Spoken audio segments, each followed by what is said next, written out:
Now we are going live. All right. So so yesterday you got your mini wins, you got your steps, and I hope those of you that you haven't turned in yet, at least you have some time to look through it, at least finish the first part of your setting goal. So today we are gonna be taking what the goal that you have set up. We're gonna take so basically it's like a blueprint, and now we're gonna help you create a structure. So yesterday, I was helping you guys building that foundation, just like well, since I'm from have a real estate background, I'm just going to use in building the house. So yesterday I built the foundation of the house, and today the guest speaker is going to help you putting the siding, and tomorrow the guest speaker is going to put the roof on. So that's what we're going to be doing today. So I will still do a little bit of a small presentation to introduce our guests. Let me turn on the Facebook so that way we don't get echo. So so so today we're gonna be talking about how you can escaping your 9 to 5 if you happen to be in one.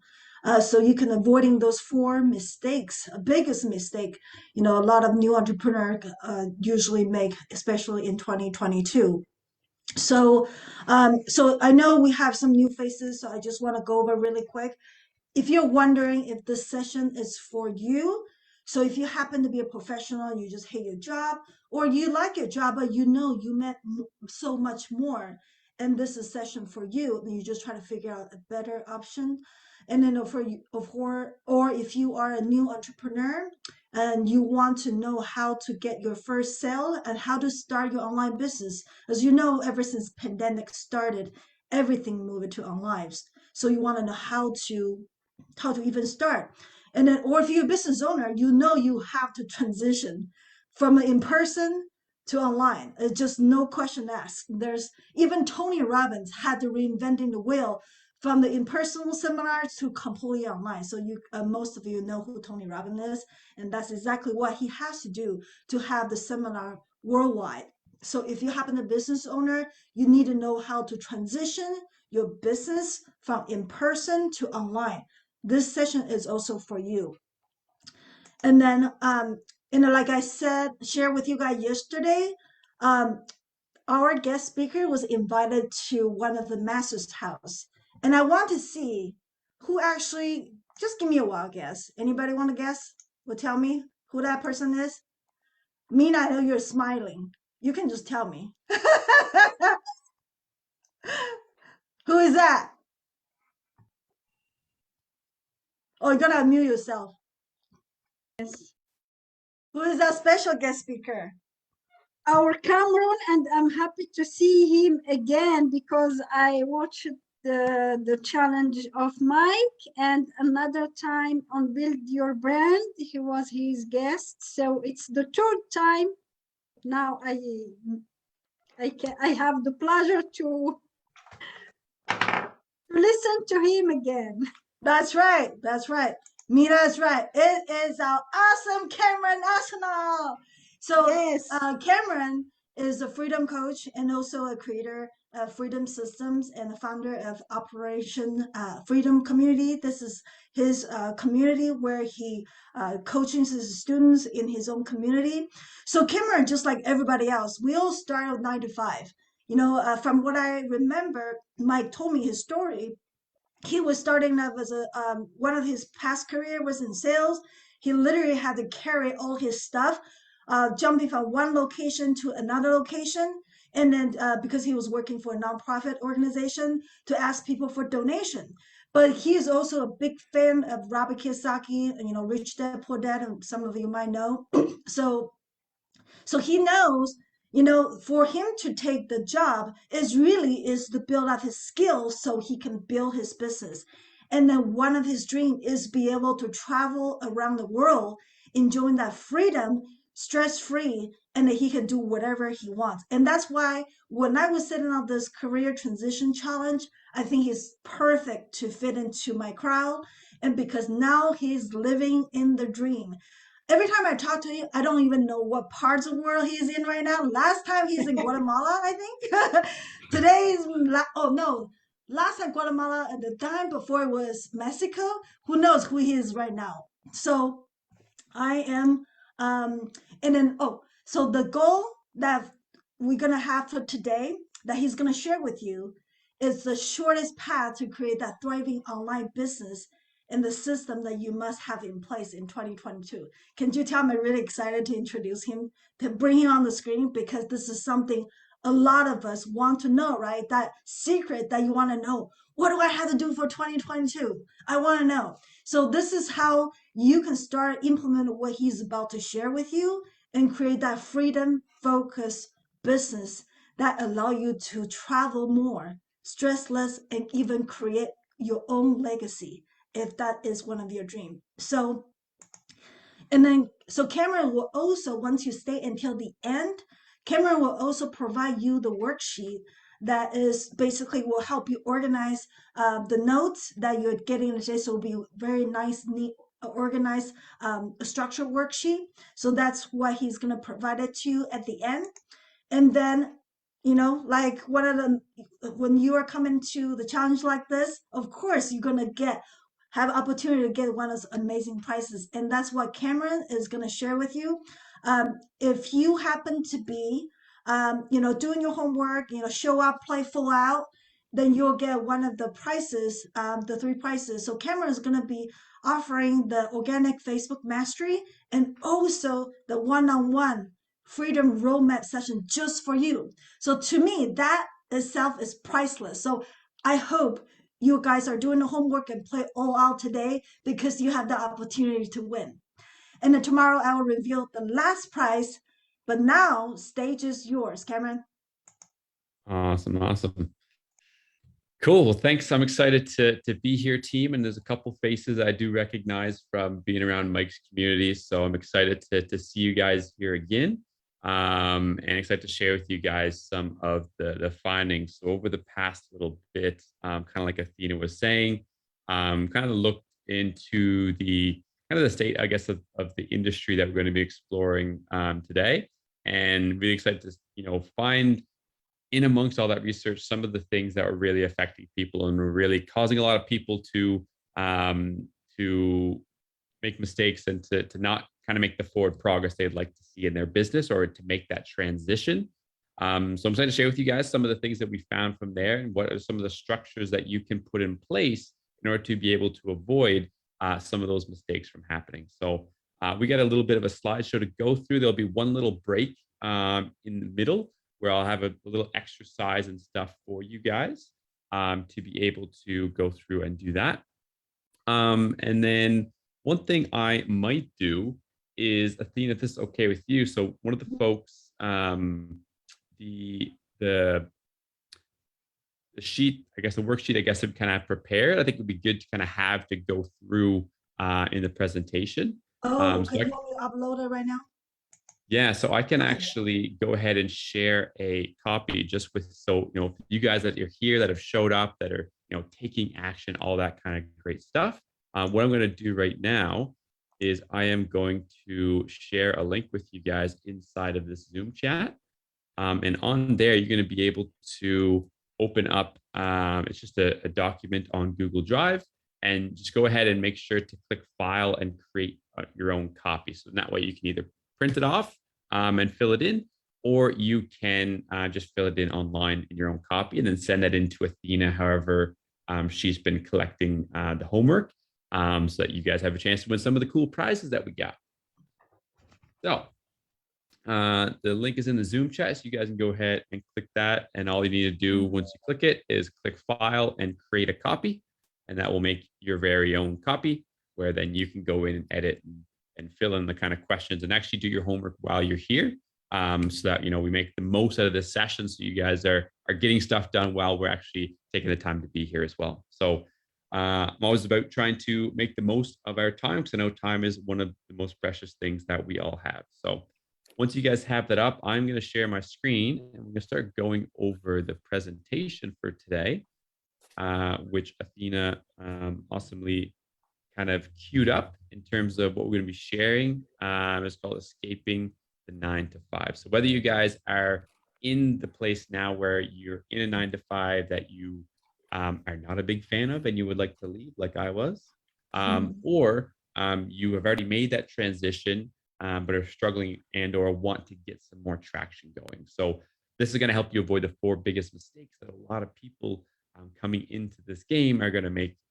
this year. So we're going to go ahead and just, for those of you that haven't heard of it, actually, let me know in the comments, how many have heard of the Great Resignation, right? This is kind of a period that we're in actually right now. And that's something that a lot of experts are calling the Great Resignation. So right now we are in the middle of that. And according to a survey that was done by LinkedIn, that was a large percent, 74% of the people who responded to the survey said that because of the time spent in lockdown and during COVID and the pandemic, are really looking to reevaluate their situation. Obviously, really based around the work for a lot of people. And honestly, like it's not just folks in that survey. Another survey was done and found that 41% of workers across the globe are considering leaving their jobs. Right? That is a massive percentage of people who are really looking for this big shift in their life, in their career, in their jobs. And again, that may be that may be the reason that you guys are here, or you guys may be part of this and looking to kind of reevaluate. One of the big things, this was a crazy stat, like just looking at, it doesn't seem like a lot of percent, but just think that in a single month, right, in a 30-day span, 3% of the entire US workforce said, no, I'm not doing this anymore, I quit. 3%, 3 of 100 people in one single month quit their job. And that's the highest rate that was ever recorded in all of history. As they started recording this is the highest rate, right? So that's why they're calling it a Great Resignation. People are wanting this change. And well, what does this all mean for you? Again, maybe you guys are part of this, like are looking for a change. But if you guys aren't, why is this applicable to you? Well, pretty simply, there's so much changes. Again, just the changing of jobs is a big thing, but that's just, just kind of reveals how much change is going on in people's lives. And anytime there's this change and uncertainty and not sure what the next step is, that means that for those of us that choose to make the most of that situation, we have a huge opportunity. We're presenting with a huge opportunity. And one of the industries that's really, I think, leading the charge where there's a massive potential for growth is the knowledge industry. Right? Essentially, every single month, 1.5 million people and businesses are looking for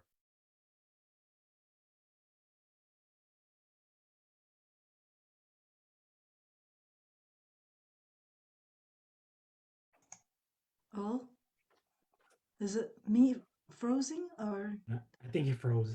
I was like, who knows? will take advantage of these opportunities. Oh, okay. Oh, did we cut out for a second? Yeah, I was wondering, is me frozen or you're frozen? I was like, we're just not moving. We're back. Actually, that actually reminds me, that's a good reminder right there.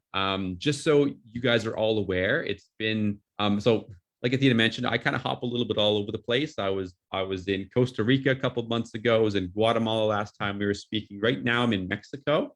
And from what I've found, the average internet connection here is going to drop 1 time for each hour, right? About an average. So there's probably going to be 1 time throughout the course of this presentation where I'm going to disappear for a minute or two, but don't worry, I'm going to be right back.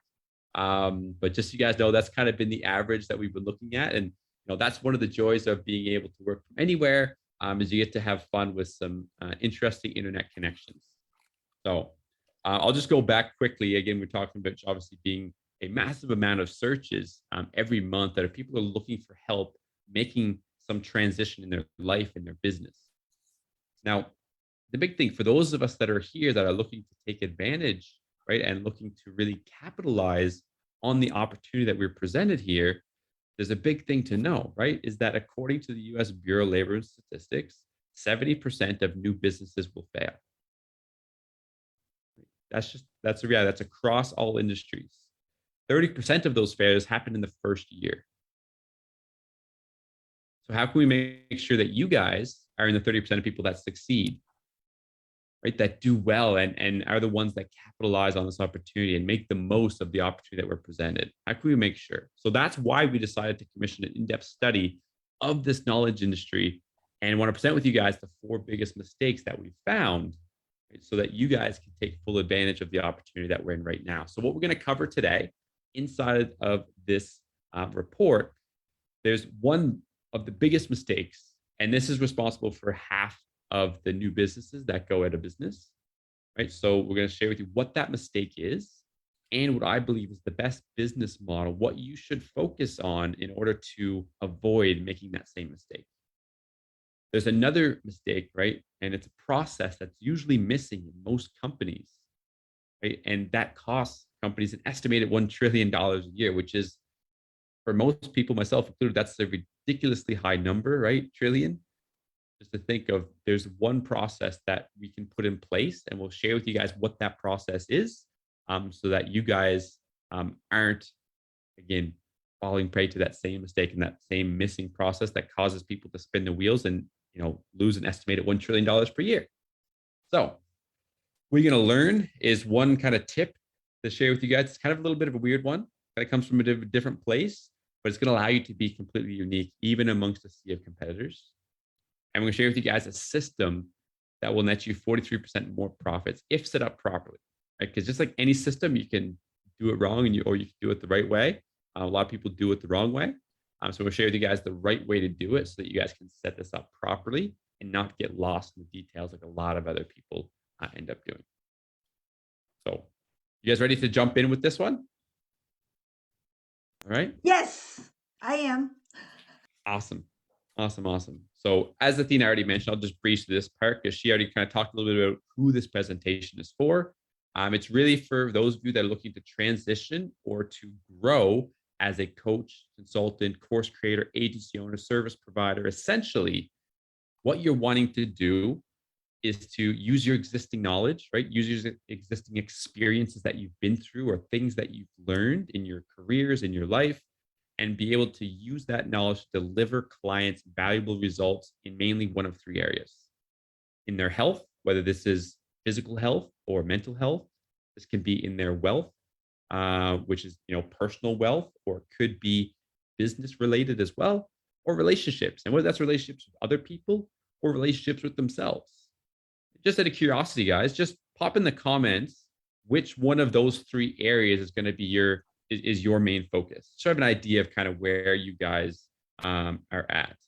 Nicole already was ahead of the game and said that she's a coach for fellow, oh man, mixing the 2 words together, fellow survivors of emotional abuse. Awesome. A life and wellness coach by Sunshine Wealth and Health. Awesome, John. Cool. So you guys are definitely in the right place, right? Those are the 3 big areas that we can really use our existing knowledge to be able to help people. Relationship with self first, relationships, right? Awesome, Georgia, Nicole. Awesome. Right. So you guys are definitely in the right place. That's kind of what it is you guys are trying to make an impact on, what you're trying to be known for.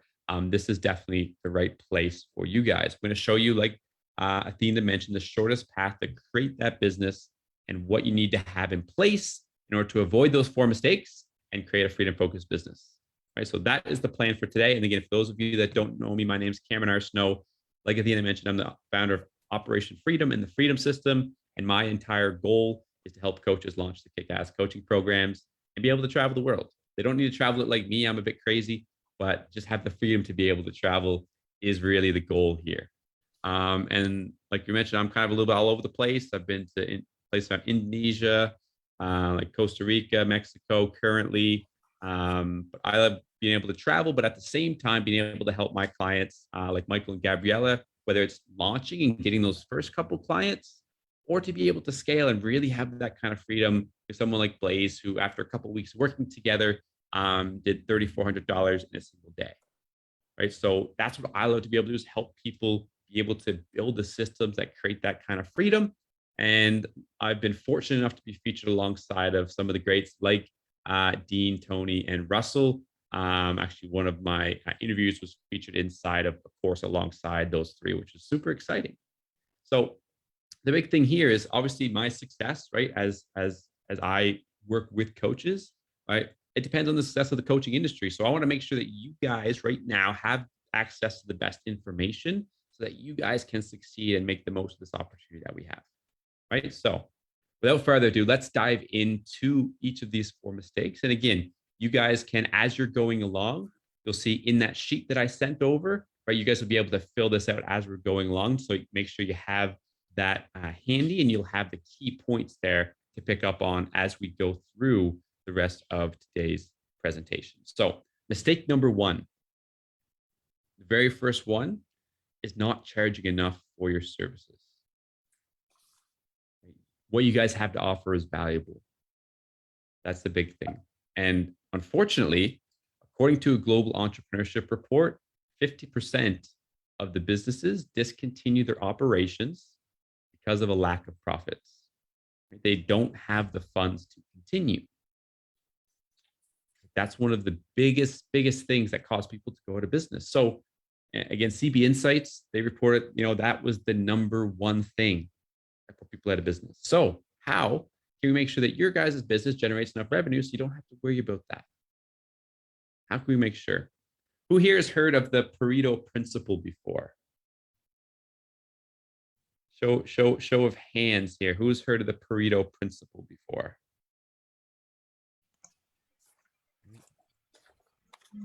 Different one. So maybe people have heard of it a different way, the 80-20 rule.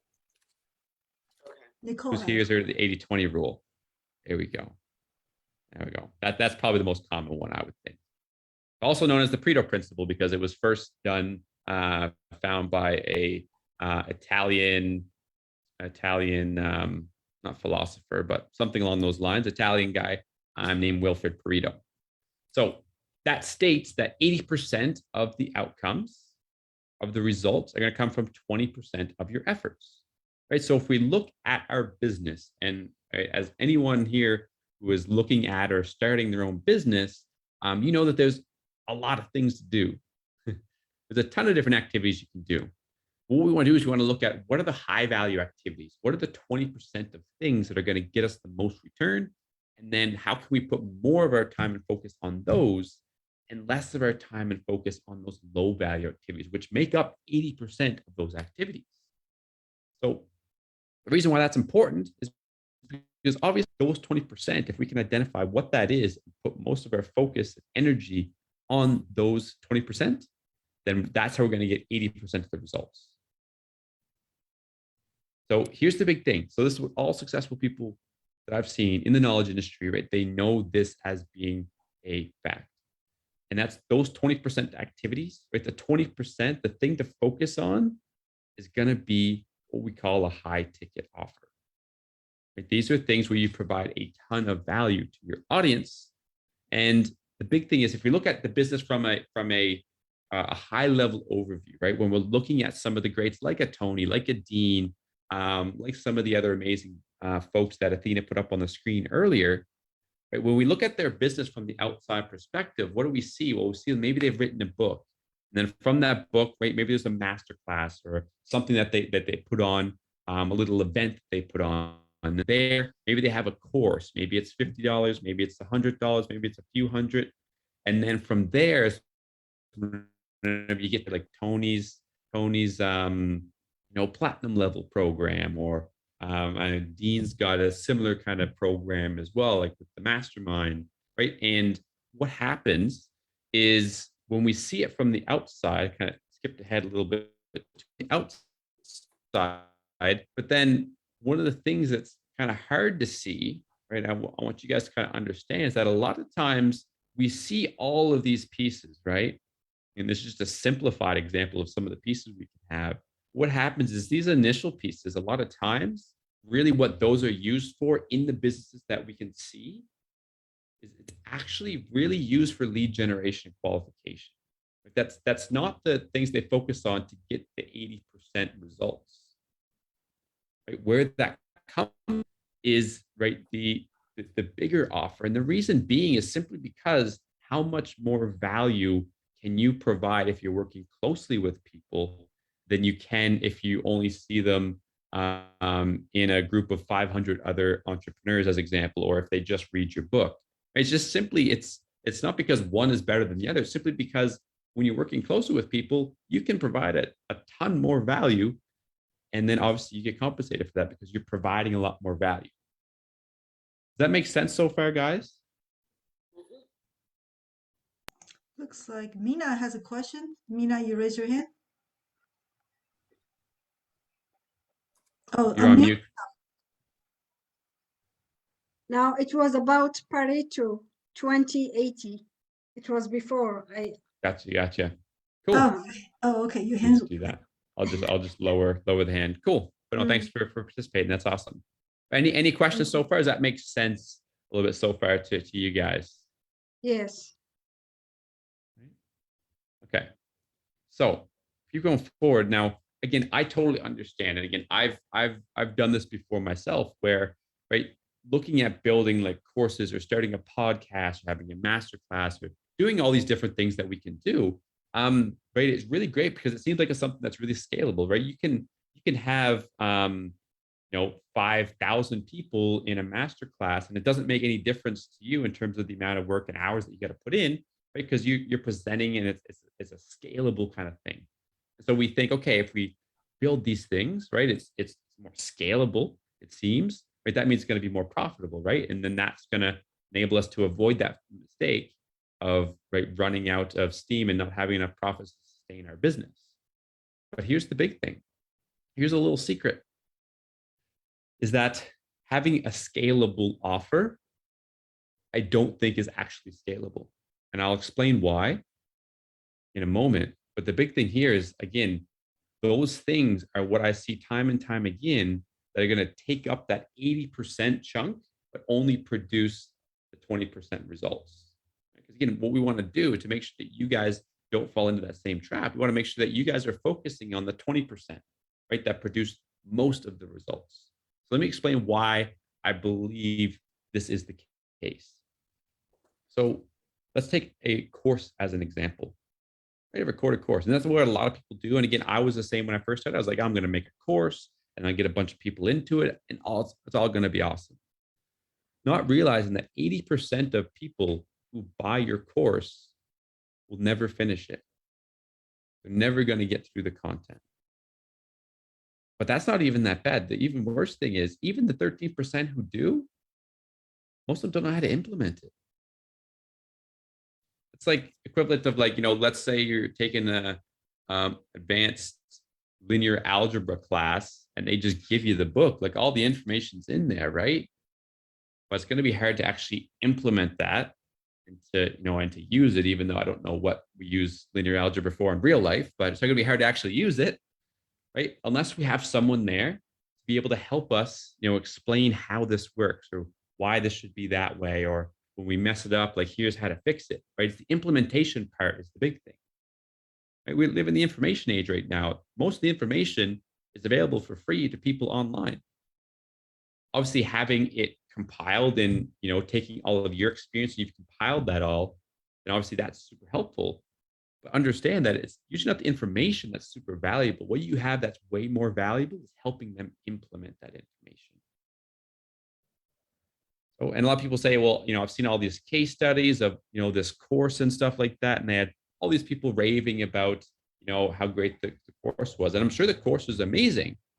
But one of the things I can tell you, I can almost guarantee that most of the people who are the big success stories of different courses and things like that, either they were already successful before they joined, or they got help to implement it. Because again, you can learn all of you want, but until people take action and implement, right, no one's going to get results, right? That's just kind of a fact of life. You need to implement, take action to get results. That's why it's super exciting that you guys are here. You guys are taking action, showing up, and doing those things, right? Which is how you get results. Best thing, most people don't know how to implement unless they have that support. So that's why I think most of those case studies, things that you see for courses, are generally people who are already successful and they just got, kind of some new ideas and next level capabilities, or they got help in implementing those things, because that's ultimately what gets people results. So without having that kind of higher ticket offer, though, being able to give a lot of that focus and attention to your clients so that they can actually succeed, it's going to be highly unlikely that they're going to on their own. And here's the big thing. We look at something like, again, I'm just using course as an example, but the same can apply to other kind of those 80% lower value activities, right? Is that it's impossible to scale if you don't give people results. That's the biggest thing, right? If you can give people results, it's really easy to scale it. But if you don't give people results, it's really going to be really hard to. Results is what scales. That's what I believe. And that's why I believe, right? Things like the higher ticket offers, that's why I believe they are the 20% that leads to 80%, right? It's because that's the activity that's going to allow you to get them better results. It gets your client better results. If you get your client better results, right, then everything's going to scale up from there. Whereas low ticket offers, again, it seems like they'd be really valuable, but it's going to be hard to get them results because they don't have the help to implement those things. So that's why it's 80% of efforts that only generate smaller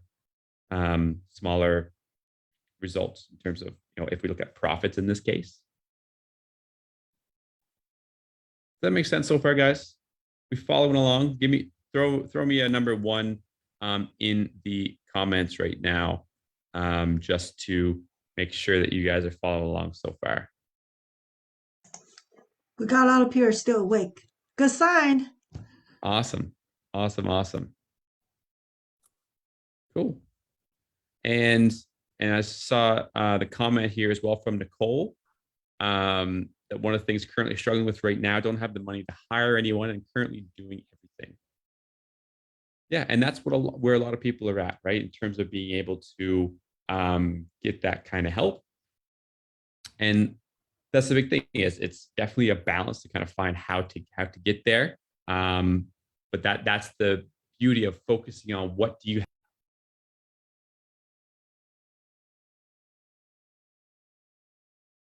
Unmute myself. Okay, you guys can hear me, hopefully. Okay, so yeah, so great kind of question, comment there, Nicole. That's the big thing, is when we look at, again, like that's the whole purpose of this Pareto principle, is there's so many things that we can be doing. We want to make sure we're focusing on the things that are going to provide the most value to our audience, right? Because that's how we're going to start making profit and start to make that, start to get the momentum going, right, Nicole? So then maybe later you can get higher level help and you can do that. But what we need to do first is let's focus for yourself on what can you deliver to your audience that is the most valuable, right? And then really focus in on that. And that's what's going to help you kind of get that momentum and keep going. Now, there's one other thing I want to share with you guys on this point before we move on, because this is a really, really big one. And we kind of just preempted it here, Nicole, what we were just talking about with your question. It's great to see Victor, George, Dion, Mike. Thanks so much for being part. John, Nicole, Mina, awesome. The other secret that I want to share with you guys, and I want to break down the numbers and actually show you, instead of just talking in generalities, let's actually break down the numbers so you guys kind of understand what this looks like and how this works. So let's say it's a very generic goal. You guys probably heard this before. This is, kind of a good number that a lot of people shoot for as a coach, right? 10K a month, and that's, I've made it, right? I've really made this thing work. So let's use that as a goal. Your goal may be different, and that's cool. If your goal is a little bit higher, a little bit lower, right? Whatever your goal is, right? You guys can calculate this out using your specific goal if you want. But let's just use as an example, 10K as a goal. Now, if you're going to do a low ticket kind of offer, right? What would this look like? Well, let's say you have a course that's selling for $50. I'll round up from the usual 47 or 49 that you see everywhere. Let's just say 50, keep the math simple.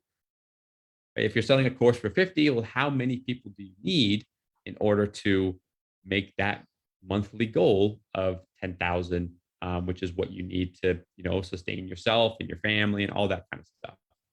Well, that means we're going to need to get 200 clients every single month. Okay. So 200 clients with $50 course. So let's look at what a high ticket number would look like. So again, same goal, 10K profits, but now you're putting together a much more valuable package for your audience, and you're charging $2,500 for it. How many clients do you need? Well, that one's a little bit easier math, right? That's just 4. You find 4 people. Now, I want to ask you guys a question. Which one do you think is harder to sell? 4 people at $2,500 or 200 people at $50? Let's get an idea from you guys. Put in the chat which one do you think is harder? Because obviously you're selling for a lot more money, so it's 4 people at 2,500 or 200 at 50. Low ticket, no guarantees for success. Okay, so Nicole says this one. What else do you guys think? Which one do you guys think is easier to sell?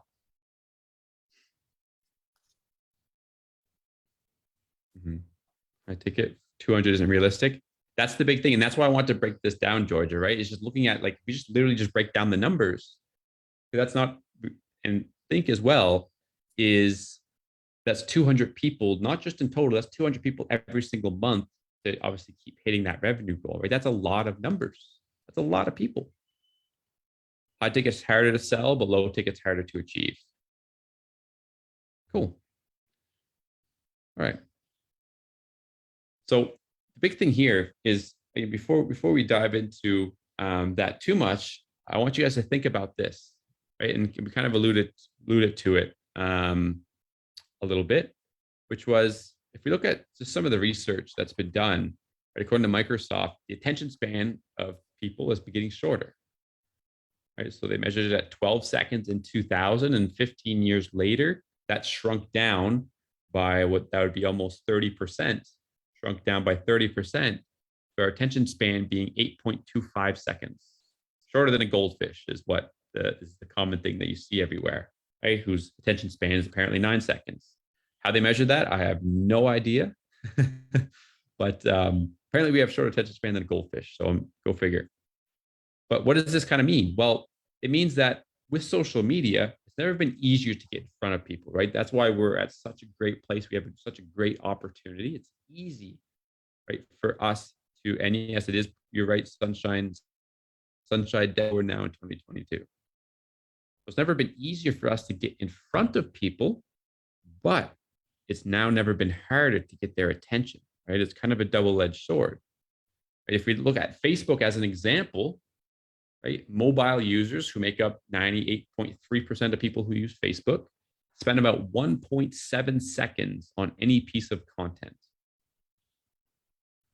It was such a little bit of attention on your post that's trying to promote your thing, right? It's no wonder why, like you guys said, the 200 is just unrealistic, right? It's a huge number, right? You need to get in front of thousands of people to find that 200 that will give you that, few seconds to actually kind of follow through with the next steps.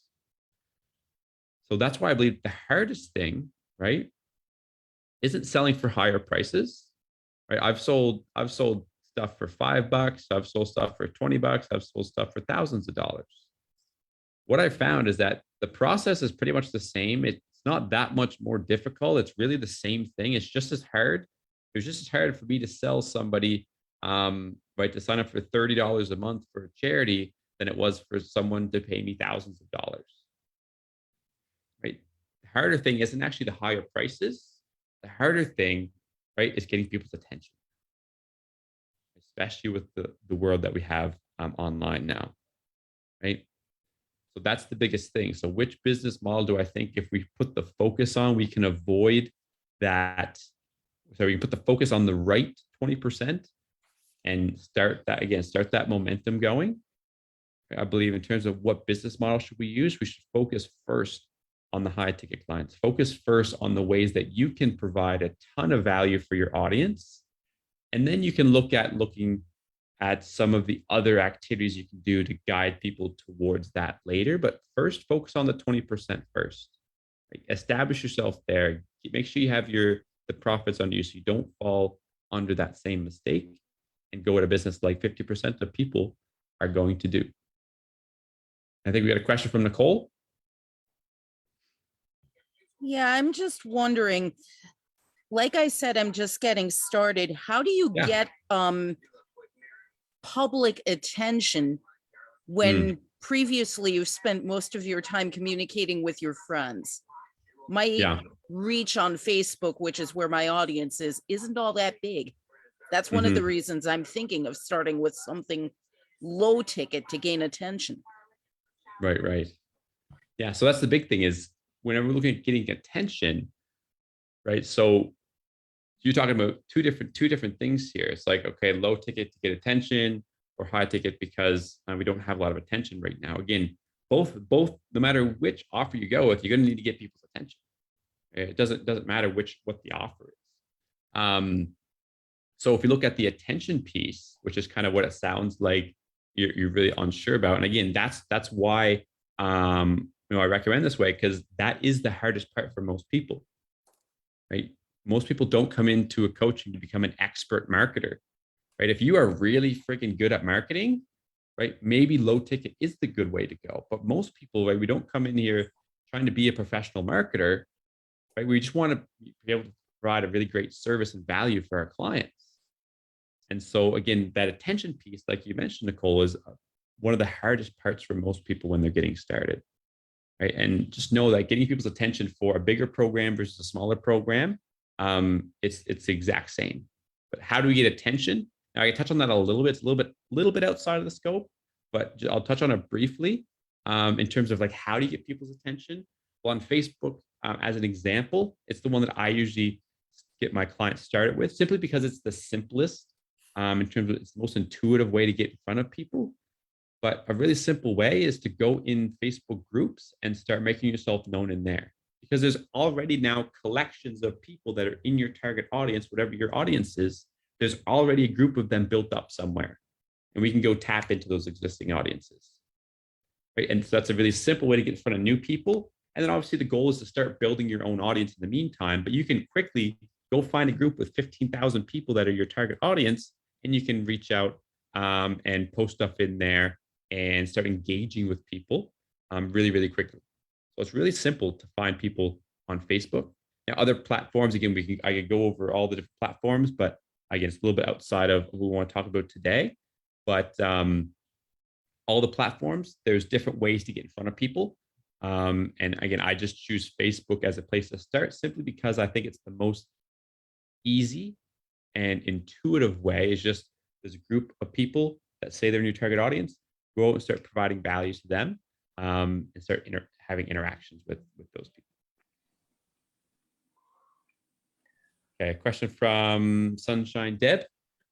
Yeah, I just was like, I hear like this sounds really cool in terms of like, what you're presenting as it relates to the high ticket item and to focus on that. But I just was wondering how somebody would feel that's coming in that's new to this online business and, with building confidence, whether or not that they would feel comfortable enough to actually focus on the high ticket item when they're trying to just get their feet wet to just, experience, if people are attracted to what it is that they're putting out or the value that they're pushing out to them. So it's almost like a confidence builder that, I think sometimes the low ticket items could also, be of value to somebody new just starting out to build some of that confidence. What's your thoughts on that? Yeah, that's a great point, I guess, in terms of the confidence. That is a big part of it, right? Is having the confidence. Now, the big thing here is when you're first starting out, the hardest thing, I believe, is when you're looking at delivering that something of value, right? Is like, what should I charge? What's that worth? Those kinds of questions, right? That when you start questioning yourself, but is what I have to offer really valuable? So one of the biggest things, that's one of the first things that we work on with our clients is really building up their offer. Because again, you need to be confident what you have to offer. Confidence is absolutely a huge part of it. That doesn't matter whatever you're selling. If you're not confident, it's going to be hard to get someone to give you $10, which I've seen just from my experience. So confidence is definitely a huge part of it. Now, when we look at again how it's delivered in the two different ways, now you have low ticket stuff, right? Like the webinars, which can build trust, can build a bit of confidence, that kind of stuff. Now, the big thing I believe is that whenever we're focusing, when we put together an offer that's more of a higher ticket, it allows us to put more time, attention, more of our focus on a single person. And it gives us that kind of environment where we are able to work with them a lot closer.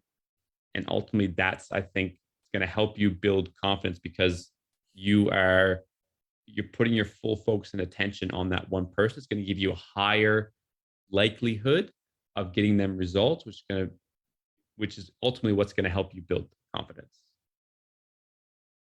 Does that help? No, I definitely hear what you're saying on that, but Yeah. I still feel like there's a missing piece for me, like with Mhm. still having to build rapport so Yeah. that people feel comfortable enough with Yeah, possibly going into a high ticket item. for sure. Otherwise, they're just going to blow you off.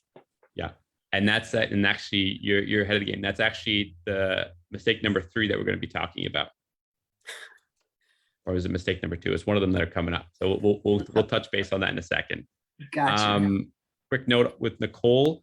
Yeah, there's definitely right and wrong ways to do, right? I'm not saying go into a group and say, hey, I have a new program I'm releasing, right? Come and buy it.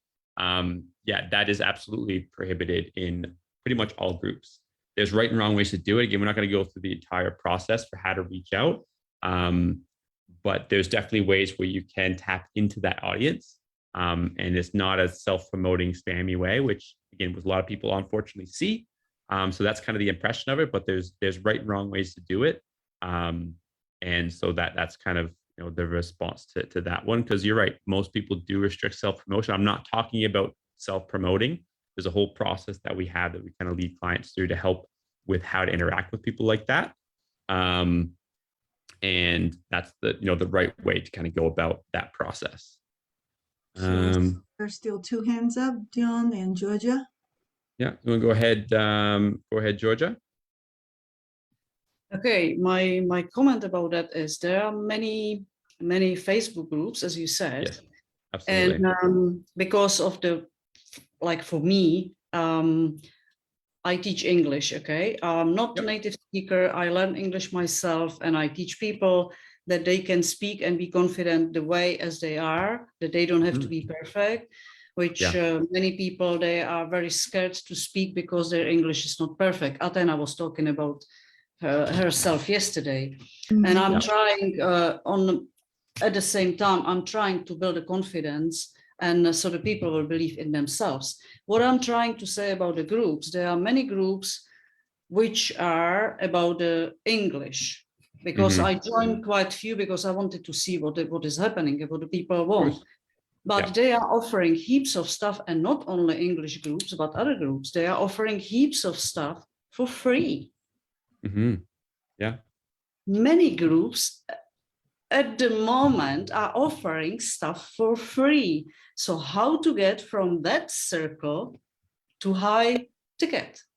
That's what I somehow, the process, I theoretically, I know what you talk about, but practically, there are so many offers at the moment through Facebook, especially at the moment when you get in some group, which is like supporting the business and that, and the offers start coming. That's like never ending flow. And everyone, I have like 20 offers for free seminars, free webinar, free this, how to get from the circle of free to the high ticket. That's what I don't know.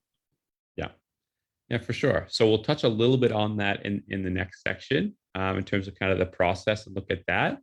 The one thing in terms of you mentioned, like, yes, there's a lot of free stuff out there. How do you differentiate that between what you're doing and being able to charge for something that, is apparently free,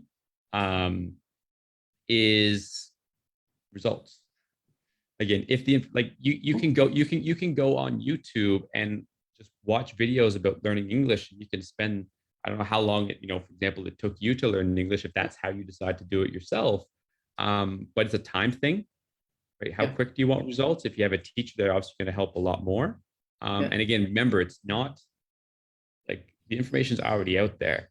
No matter what problem you're having, the information's out there somewhere. It's not about the information, it's about the help with the implementation. True. right? And if something is free, do you think that whoever's offering that thing is going to be able to sit down for, an hour a week or whatever, however the offer ends up being, that person is not going to be able to give you that kind of attention that you need to get the actual results because it's free. Yeah, I mean, I listen to Tony Robbins all the time. I get his free stuff, YouTube and all that. I can't get a hold of Tony Robbins. I don't have his cell phone or email. So that's just that. Yeah. Yeah. Does that help, Okay. Georgia? Yeah, thank you. No problem. And Dion, how about yourself? Hi, Cameron. I understand that the high ticket item, it actually, there's a closer connection, and this person can take you through the systematic step-by-step strategic process, and you do get more out of it than the $295 or even the $1,200 program. This person will actually be holding your hand to take you through the process. So at the end, it's pretty much they're doing it with you. Mm-hmm. And it's not you left on your own as a do it yourself kind of thing. Or as Georgia mentioned, the free programs, they're enough to get you stimulated, excited, but really not enough to make the transition.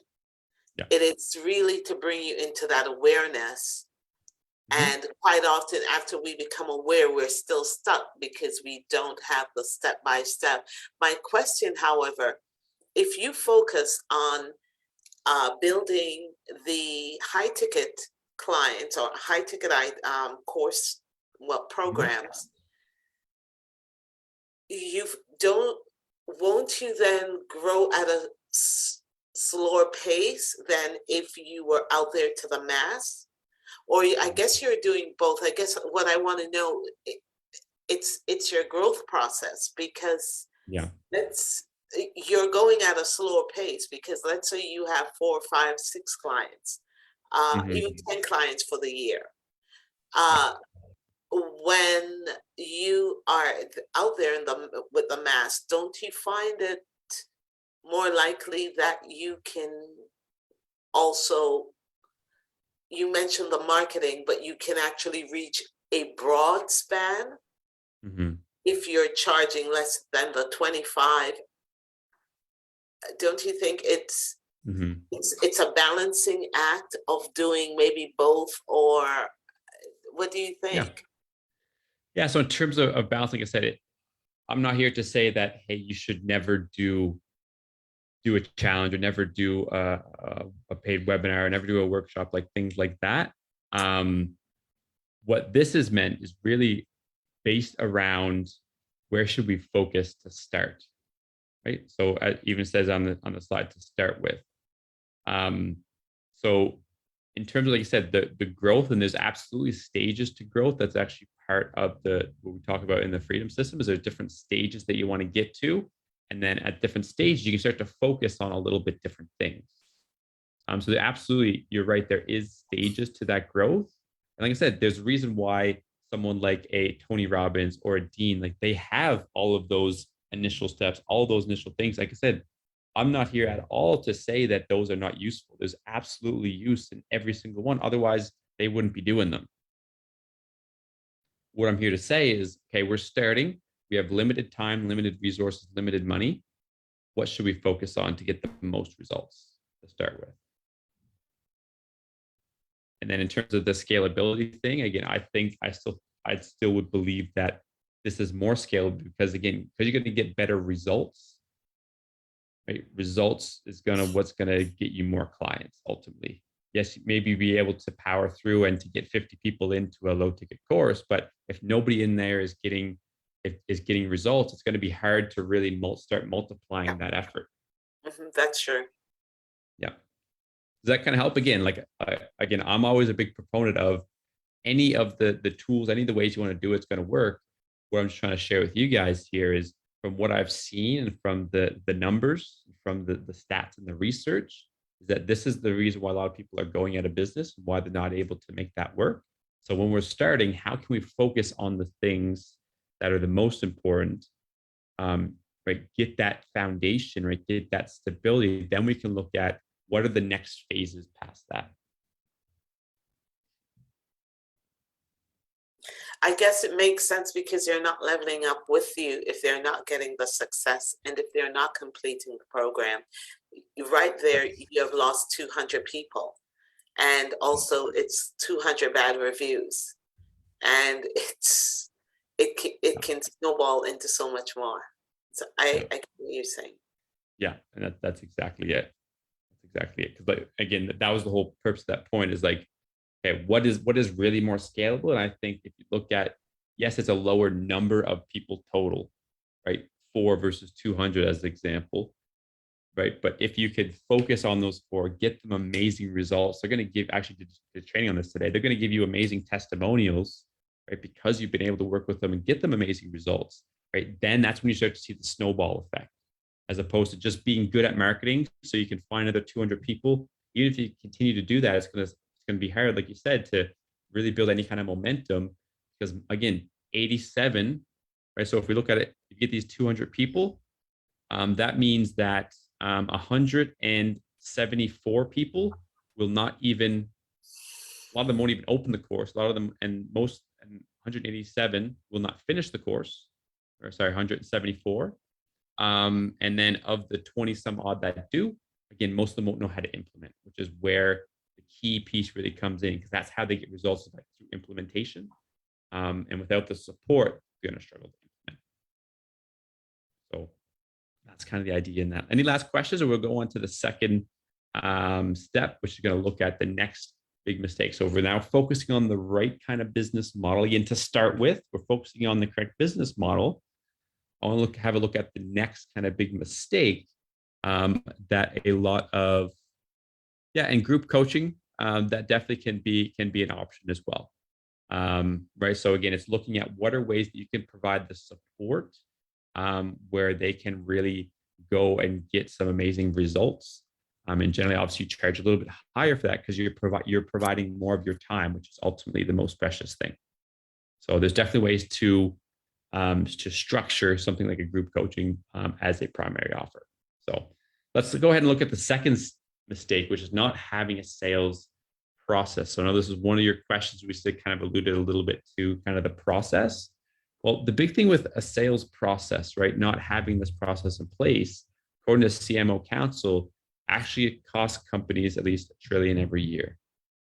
And so I know that's one of the answers in your guys' the little sheet there, right? Is not having a sales process is what costs companies at least $1 trillion every year, right? Not managing their leads properly. So people who you do get their attention, right? Not managing that is what costs a lot of people. Now, having the process is going to turn those people who are at the first stage are complete strangers. They don't know who you are. The process from guiding them from that point where they're at now through to becoming clients, that's a process that we need to develop. So the problem is a lot of people, right, love gurus, stuff like that, will make it seem really complicated. Right? Like it needs to be a really complicated process to get people. I'm going to come in, then they're going to go in my group, then they're going to sign up to my email list, and they're going to get these emails, and they're going to do this. Makes it seem really complicated, right? I think you need a lot of different things for it. Okay, so I'm going to need an email, I need landing pages, I'm going to need a funnel to kind of lead them through the different steps. Then I'm going to lead them to a webinar. I'm going to use ads to fill that funnel. I'm going to write a book to build credibility and have groups and have a podcast, right? All of these different things. But I want to tell you guys right now that you don't need one of these. So that was one of the questions earlier. Is like, how do you build people's trust? Right? If we're doing something like, how do you actually do that? Well, building people's trust isn't through ads or landing pages or having all these fancy things. Right? The only thing that you need to build people's trust, it's only one thing that we need. So before we get to that, before we show you what that is, according to a recent study, only 4% of people actually believe that people who advertise and market stuff practice integrity. So how hard is it, do you think, going to be to get people to trust you when you're just throwing marketing at them, even if it's for something small?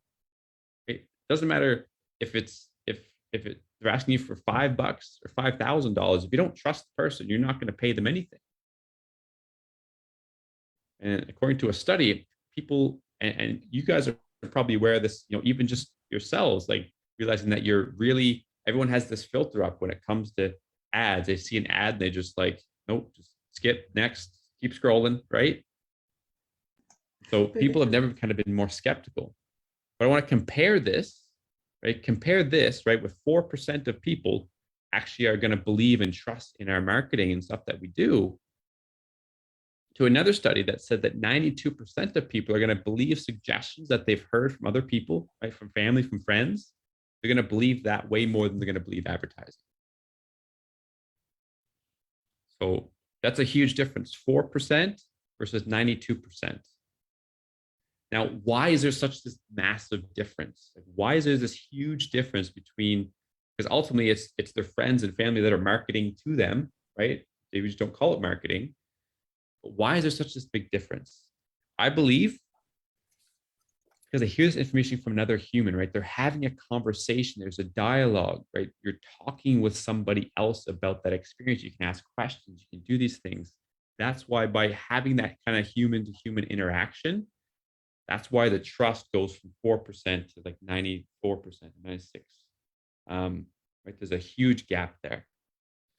So the truth, when I look at how do you build trust, how do you do it? It's not through ads. It's not through all these funnels and emails and fancy landing pages. I believe that building trust is as easy as just simply having a conversation with another human being. Right? Whenever, for example, perfect example, I was, when I was working in sales, I would meet a guy on the side of the road. Obviously, I've never spoken before, never spoken since. By having that conversation, went from a complete stranger to giving me a check for $1,000. Why? Because, well, we had a conversation, we had a dialogue, we had a human interaction. It was something that even, especially with COVID, probably now, people are craving that more now than ever. Having actual human connections. That's how you build trust. That's how you build trust. So it's a skill, right? To be able to have that conversation, to guide people through that process, it's a skill. But like any skill, you can tweak and hone and improve and learn it. Now, without having the skill, right, this is the missing piece for, I think, a lot of people, is they try to do all the content, the lead magnets, right? The ads, the emails, all of these things. But once you finally manage to get some people's attention, there's no process for taking them from that point through to becoming a client, right? We're missing that process. So if you don't have that skill to lead people through that process, the rest of the stuff is going to be useless. You can go try different ads. You can go try a different strategy, a different tactic, a different way to get people. But ultimately, if we don't have that skill to guide them through the rest of the process, there's no point in spending all our time, energy, and effort on these 80% activities out here if we don't have that process in place. Again, once you learn that skill, you know how to guide people through that buying process. You're not going to have to worry about where your next client is coming from again, because you know that just by having those interactions with people, you're going to be able to get people to build their trust and ultimately get them to become clients.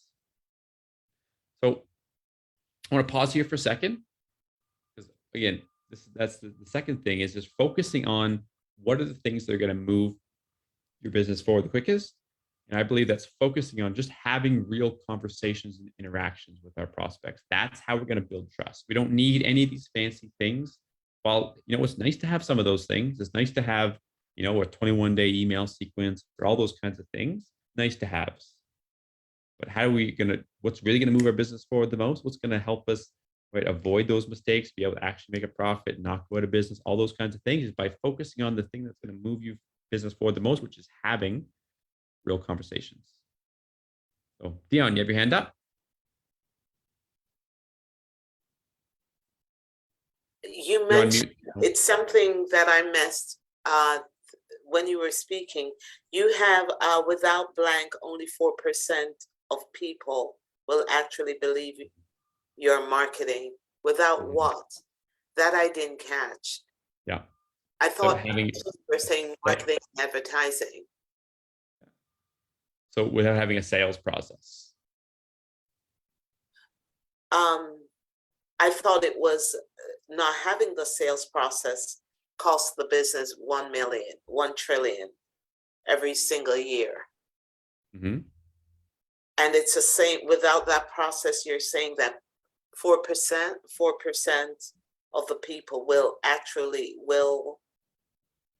Oh, sorry. before- Yeah. So without, we talk about only 4% of people believe like the marketing itself, right? Without having that human interaction, but having that connection. Okay, Right, so that's my bad. Yeah. So without having right that real conversation, that kind of dialogue, only that, you know, it's going to be a much smaller percentage of people that are actually, you know, believing in our marketing, believing in what's going on. okay, thanks. No problem.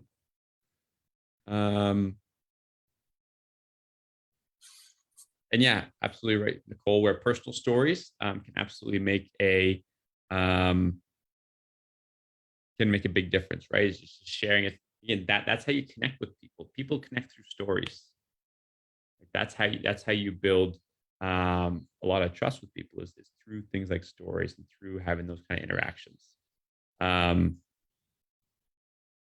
So we need referrals. I mean, referrals are great, don't get me wrong. And that's the other big thing. If we get people of really amazing results, they're probably more likely to refer us. Right. So people don't want to refer their friends and family to something that didn't really work for them. So that's just another reason why, right, being able to focus on those few key clients, get them amazing results, probably gonna help you get more referrals as well. But yeah, so that's not the answer for that question, but it is obviously a part of it.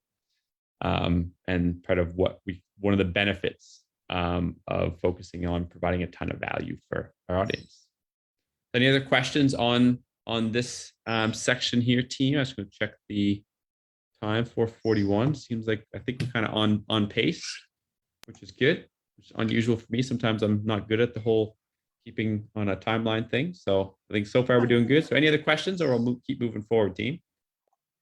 I think we're pretty good so far. I'm not seeing other questions here. Okay. Cool. Pretty So, good, pretty good. oh, got one more from Georgia. Oh yeah. I'm sorry, but I am maybe missing something. I'm just following what you were explaining, and Yes. then you said that if we do not know how to actually hold this real conversation, we are losing. Mhm. So how are we going to learn that? Mm-hmm. Yeah. So with any skill, right, it's going to require practice, right? Like building any skill. But that's the thing, by not getting distracted by trying all these new, for example, marketing tactics and all these different tools that we can use, by making sure we focus on the right thing, which is having conversations with people. Then if we have the conversation where we'll start to understand how our prospects are thinking, what is it that they're really struggling with, like we'll build up that skill. Obviously that can be helped. I know we have things inside our program, you know, like scripts and things like that kind of help people, give you a guide. But ultimately, like with any skill, it's going to take practice. Are you going to do it? You're going to probably be. This is what I say when I used to coach people in sales. I'm like, just so you know, your first couple pitches, they're going to suck. People are going to get nervous. They're going to stumble over themselves, right? It's going to be uncomfortable. But just know that that's normal, right? Like whenever, you know, you don't get mad at a baby who tries to walk for falling over. You just get them, you know, pick them up and try again, and eventually they're going to get it. You know, it's the same thing, like with any skill. I understand what you are saying, but I'm maybe a little bit dumb here at the moment, but No, okay. How can I practice something if I do not know what? Mm-hmm. So practicing again, like we have, I know, we have where I will find. Yeah. Okay, I understand what you're talking about, real conversation, but how to practice? What will be the what do you imagine under the real conversation? Everyone imagination under what is here on the screen, real conversation can be different. Mm-hmm. Yeah, absolutely. Can You be different understand for what I everyone. mean? Yeah. So how do you practice it is, well, in simple terms, it's really simple. So you can go out in those English groups that you have identified that have thousands of people, start talking with people, or start interacting with them, right? Start having conversations with them.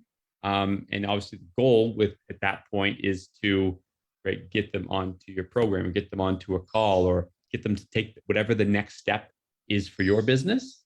And right, by going through more of these conversations, you're going to get better at that. Now, obviously, there's stuff that myself and I'm sure maybe Athena and Mike can kind of help you with that in terms of giving you a bit more structure and guidance on. I had to learn it myself, to tell you the truth. If you're thinking about, me, I shared yesterday, cross-cultural aspects and trying to have a conversation with people in America and try to make friends. Yeah, it was challenging. I was stumble through for a long time until I find out, if I want to be having a real conversation, I take the time to really understand the culture. I get to take the time to really understand the person I'm talking to. I take an interest of that person, their life, their dislike, what they're doing. Because when people know you're interested in them, they know you care before they will even listen to what you want to offer, what you can help them. I think it's just more about when Cameron talking about the real conversation is really just that very genuine conversation, Okay. starting with, how are you? I haven't talked to you for, Okay. that's just where the conversation started. Yeah. Of course, Mhm. it depends on what your last Yeah. conversation. So I would say in I terms got it. of I got it for, now. I just thought that you were talking Uh-oh. about something completely specific where we will need to learn some like way how to talk to the people. But in this, what you're talking about, it is almost the same like with what you started with. That's 2080. We need to listen more than talk. Yes, am I right? Oh, Cameron, you froze? Or yes. am I froze? Oh, that's that 1 hour mark, remember? We must be that 1 hour mark. All right, Cameron, you're taking a little 1 minute break, aren't you? Oh, apparently it isn't that 1 hour mark. We'll just wait until he logged back in. I think that's what he said. Every hour that will happen. But yeah, I know what you meant, Georgia. So yeah, I mean, it's very different from Facebook. Yeah, totally true. From Zoom to in person, yeah, I totally agree. I remember when the first time every pandemic started, I know that's when we have that switch. A lot of meetings in the past was all in person. I was so used to in person as well. I'm a hugger, and I would like, if I could, I want to hug you guys. I like, oh, let's do a group hug. I'm that kind of person. So for me, now all I can see you guys is either just faces or just see you from that the other side of the world. Yeah, it is different having real conversation, especially a lot of them actually through Messenger now. You don't actually get to see the person, and some people don't even want you to see them because they don't have makeup on. I'm in my pajamas. I don't want you to see it. So people have a lot of things in their mind, and it is comfortable to just stay home and be comfortable. And people start getting this comfort zone. They don't want to really put up things up so they can kind of show up in public anymore. And that's why I personally noticed that everything is pretty much done through Messenger. Even it's hard to get people in on the Zoom sometimes, just because you had to put on makeup, unless the Zoom, I think Zoom probably have this feature that they can probably do your whole makeup. After that, you probably, oh yeah, I'm all good. What are we gonna do next Zoom? To put a fake makeup on? I think Zoom does have those lipstick thing on. So the technology is funny things. Well, how do you begin to have those real conversations when, hello? Hello? Hello. Yeah, this is Yes. me. I Oh, was just yes. curious, like, how do you begin to even have those real conversations if most of it is on Messenger and most of it is, My question as well. Yeah. yeah, right. So if it's mostly on Messenger and everything's mostly on, online, how do you begin to have those real conversations? And to Georgia's point, you know, I guess what I was getting at and what she was saying, is there some sort of a script that Cameron uses that he kind of springs off of, that he finds to be effective? I did You know, see that- some of his scripts, and then, well, to just put in the real situation, what do you think you guys got on this event? Didn't I have you guys, you know, I was having a conversation with you guys through Messenger first, right? You don't, some of you don't even know me that well. So how did you get on here? So we did have small amount of conversation, and I was able to deliver what you're looking for, because oh, Cameron is calling me on Messenger. Hold on. He's probably having a hard time to get back on. I wanted to say something in the meantime. You can answer that. The real conversation, I think sometimes we overthink having genuine conversations. Mhm. Two things I've observed, and COVID did a great thing for me. I listened and more, and I've paid attention more.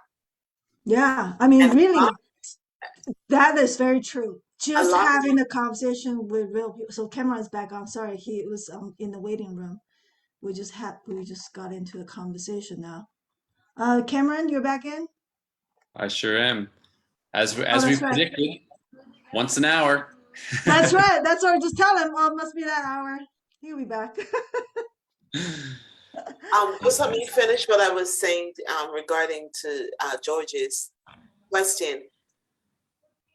Organic or real conversation, it's like you meeting someone on the street and talking to them and telling them about what you do. Listening is a major part, it's a major component in being able to help someone. Hear what they have to say and pay attention to what they're saying, and pick on the points that are most meaningful to them, and build a conversation out of that. Genuinely just talk to them from the place of wanting to help them, wanting to support them through their journey and what you can do. Scripts are good, but you're going to find eventually you're going to come off that script. Because No, I understand what you are saying. I have been doing exactly that for all the years I have been teaching. I'm a little bit confused now, because you are talking about conversation, and then you started talking about, for me, conversation is to speak to someone, not to be writing message. So I'm maybe a little bit from the old school, but for me, conversation means to talk to someone, not writing message. But you are talking about messaging, so I'm a little bit confused here. Oh, It's simple. a video call. You can do a video call also through Messenger. Yeah, I know. So it's just a different way. It's forcing us into different ways of communication, and I totally understand what you're saying, because I really never got into Facebook until COVID. I'm going to be honest. I just wasn't into it. same. All of us are here for that reason. And that's why I built this group, so we can actually have a real conversation, because we are real people. So. And yeah, I'd seen, I can't see it now, but I think it was Nicole that mentioned, and what you just mentioned as well, Dion, right? Where it's really about, ultimately, when I say like having and leading a conversation, a lot of times the way you do that is actually through questions and listening. That's the best way to actually lead a conversation. Isn't by just talking over people and telling them what they need. Is actually by listening and understanding and asking the right questions. So to kind of sum up, I think for yourself, Georgia, like when I talk about conversations, obviously it's more ideal to speak like this in a face-to-face environment. But obviously you're not just going to go up to people and be like, hey, you want to jump on a Zoom call? Right? That's not quite how it works. People are like, who is this weirdo just like out of the blue just asked me to jump on a Zoom call to talk about something, like, right? So obviously the goal is to get them to a call, right? That is the more meaningful conversation. You're absolutely right. Again, the way we start that, again, we don't ask someone to marry us like the first time we see them, right? There's kind of a process to it, right? So the same thing is here. Again, we don't just jump straight on a Zoom call, because I mean, you can try it, you might find somebody, but that's probably someone just wants to talk. But like you probably find someone, but most people, you're not just going to jump up and say, hey, let's jump on a Zoom call. And they're going to be like, okay, sweet. Right. So there's a process. It starts by a messenger. The idea is to move to a Zoom call, and then where you can then move them on to becoming a client. So that's the process I'm kind of talking about. And so just to sum up, like in terms of like how, like what does that look like a conversation? So obviously the starting conversations is simple. You can go out and start conversations in the group. That's really easy. What's the process? Again, we have an entire script. There's a whole training I have on that. And I'm sure, again, Athena, I think you said you kind of help people with kind of the same thing, and understanding how to have that conversation. So that, like Dion said, there's scripts and there's frameworks for it. But ultimately, again, just having a script, it helps give you the direction to know where you're guiding the conversation to. But ultimately, you're not going to read off a script and learn the skill just by copy and pasting. It's going to give you guidance. It's going to make sure that you keep your conversation moving in the right direction. Right? It's going to give you some structure to it, but ultimately it's still a conversation. Yeah. And thank so, you. yeah, I think that's kind of that one there. Thanks, Nicole, for copy and pasting that into the into the chat. That was exactly what I was thinking. So any other questions on that bit there in terms of conversations and making that kind of a focus point of not worrying about all the different marketing and all the different, shiny objects, things that we can be doing, but just knowing that whatever we decide to do to try to get attention, ultimately what our focus should be is focusing on starting and engaging people in a real conversation. Okay. Any other questions, or shall we continue on to number 3? I don't see any other questions so far. Cool.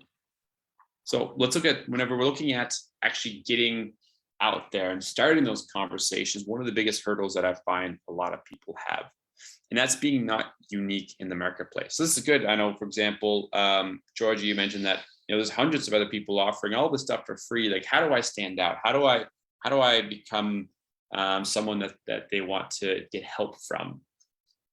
Well, one of the big things I think is becoming unique in the marketplace. So according to some research, is estimated that in 2019, there's about 71,000 we call coach practitioners. So this is just a small percentage of what we call it the knowledge industry, but 71,000, which is an increase of 33% since 2015. But that's an entire industry that has grown by 33%. That's a massive jump in just 4 years. And what this means is because people are realizing that there's such an amazing opportunity that we have, but that's attracting a lot of competition. So how can we stand out, right? When it's growing at such a blistering pace and having so many new people and wanting to also be at the front of this opportunity, how can we stand out and be the person who actually is able to take advantage of that opportunity that we're given? So if you guys ever noticed that a lot of successful businesses, right? Think of, a big brand or a big business that you recognize.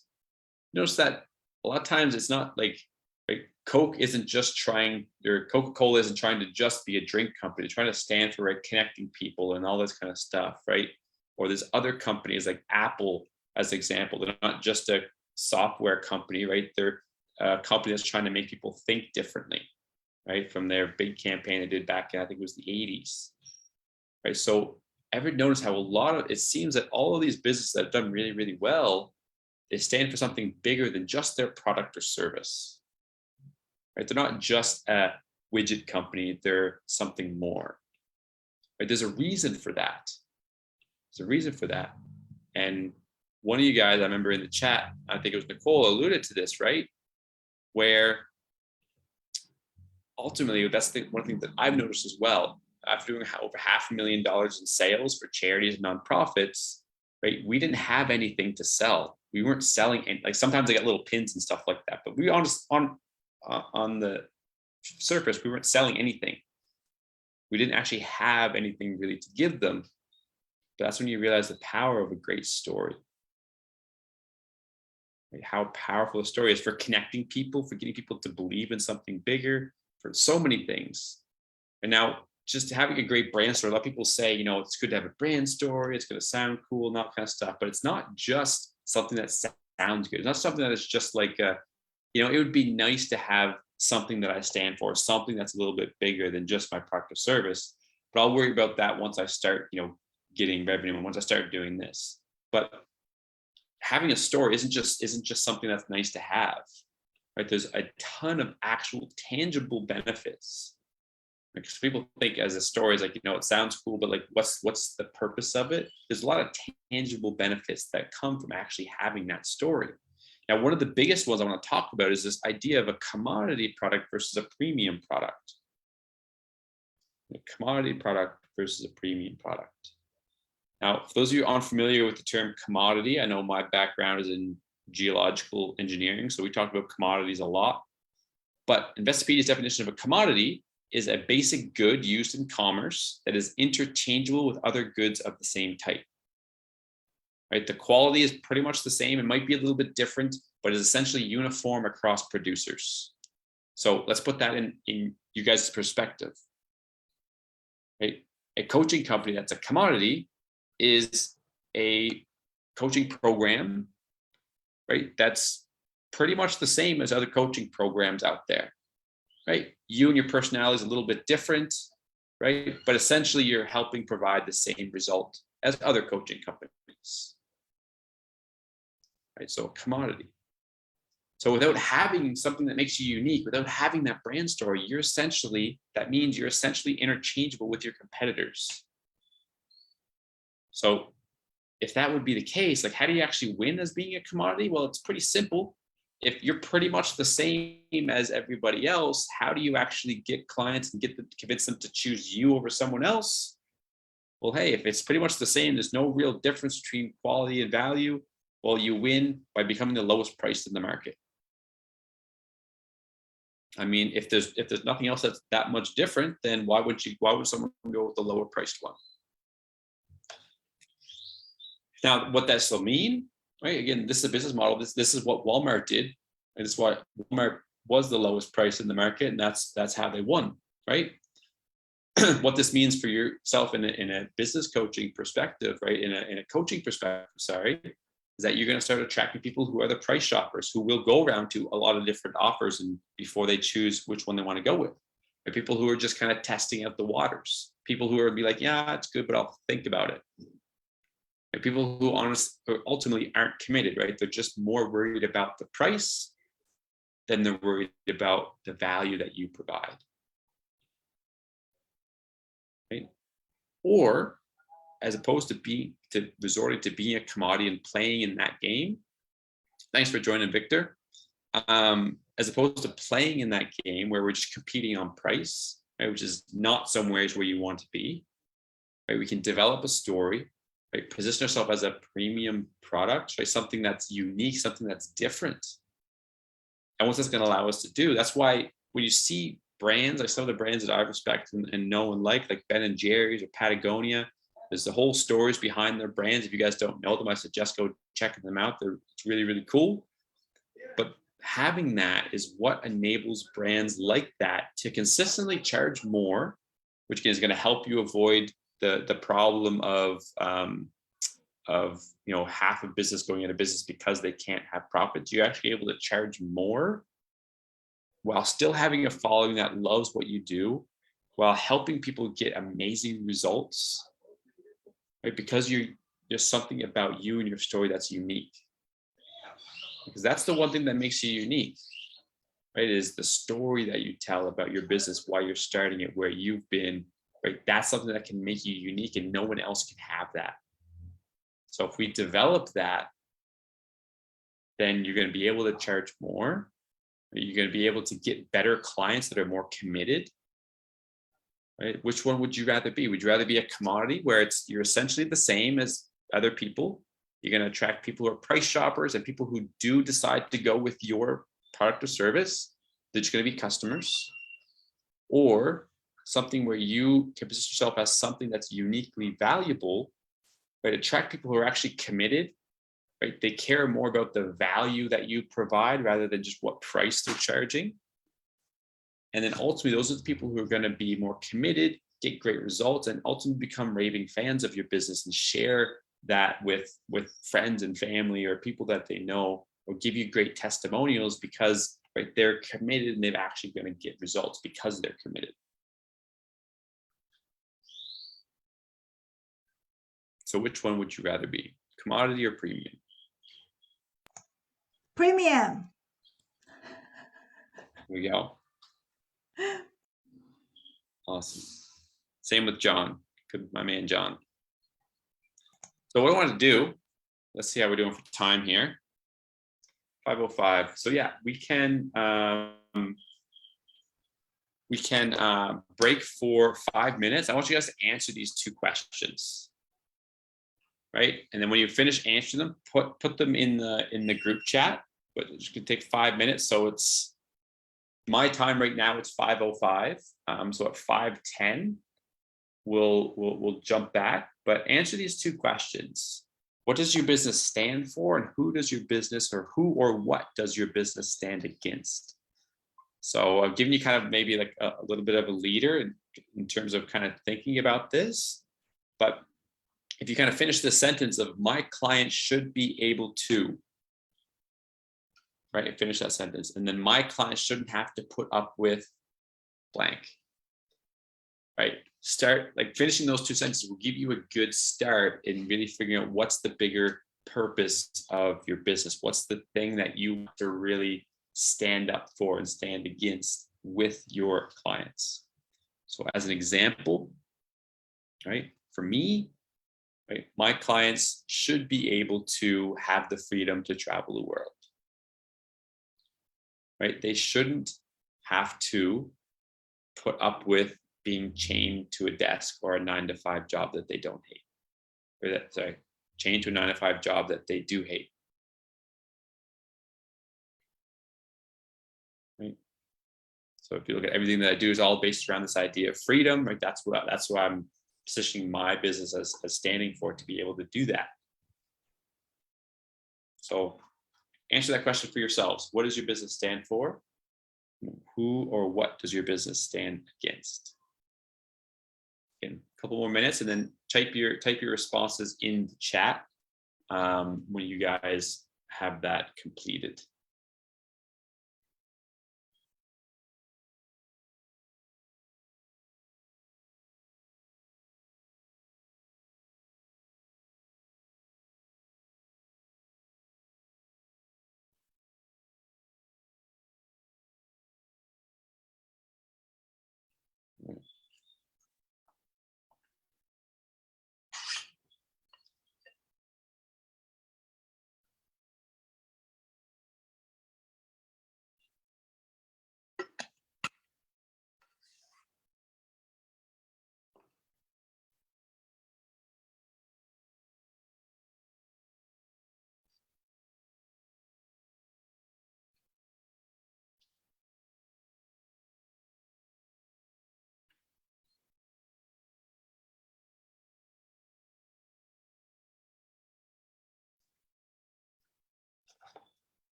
Right, so two more minutes, guys, and then we'll kind of go through some of your guys' answers.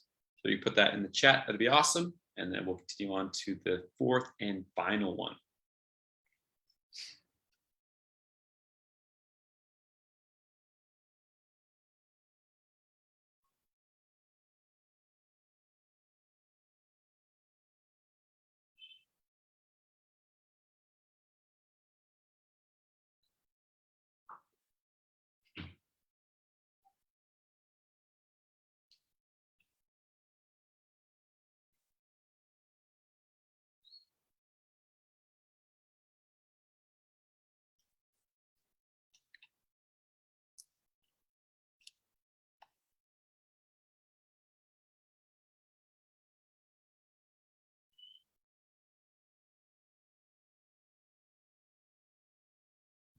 All right, first couple coming through, that's awesome.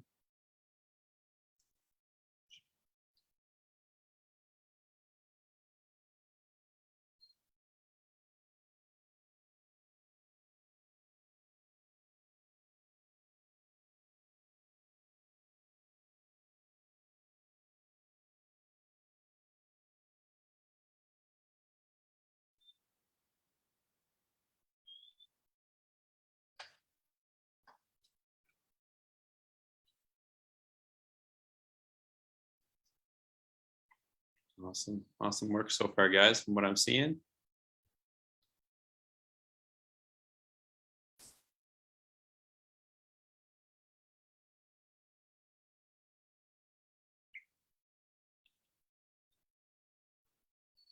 All right, one more minute here, and then I've I think that's it there. Okay, so that's 5:10, so that's 5 minutes. So awesome for those of you that sent that through. Georgia, Nicole, John, thanks so much, guys. For those of you that haven't, make sure to pop that through. The one thing, just looking at some of the answers that I think will help you guys out, start to continue to refine this and continue to kind of build that story. So if we look at the second statement here, who does your business stand against? The reason why I put who instead of what is because obviously what you guys mentioned there, I think it's great starts for sure, like awesome work.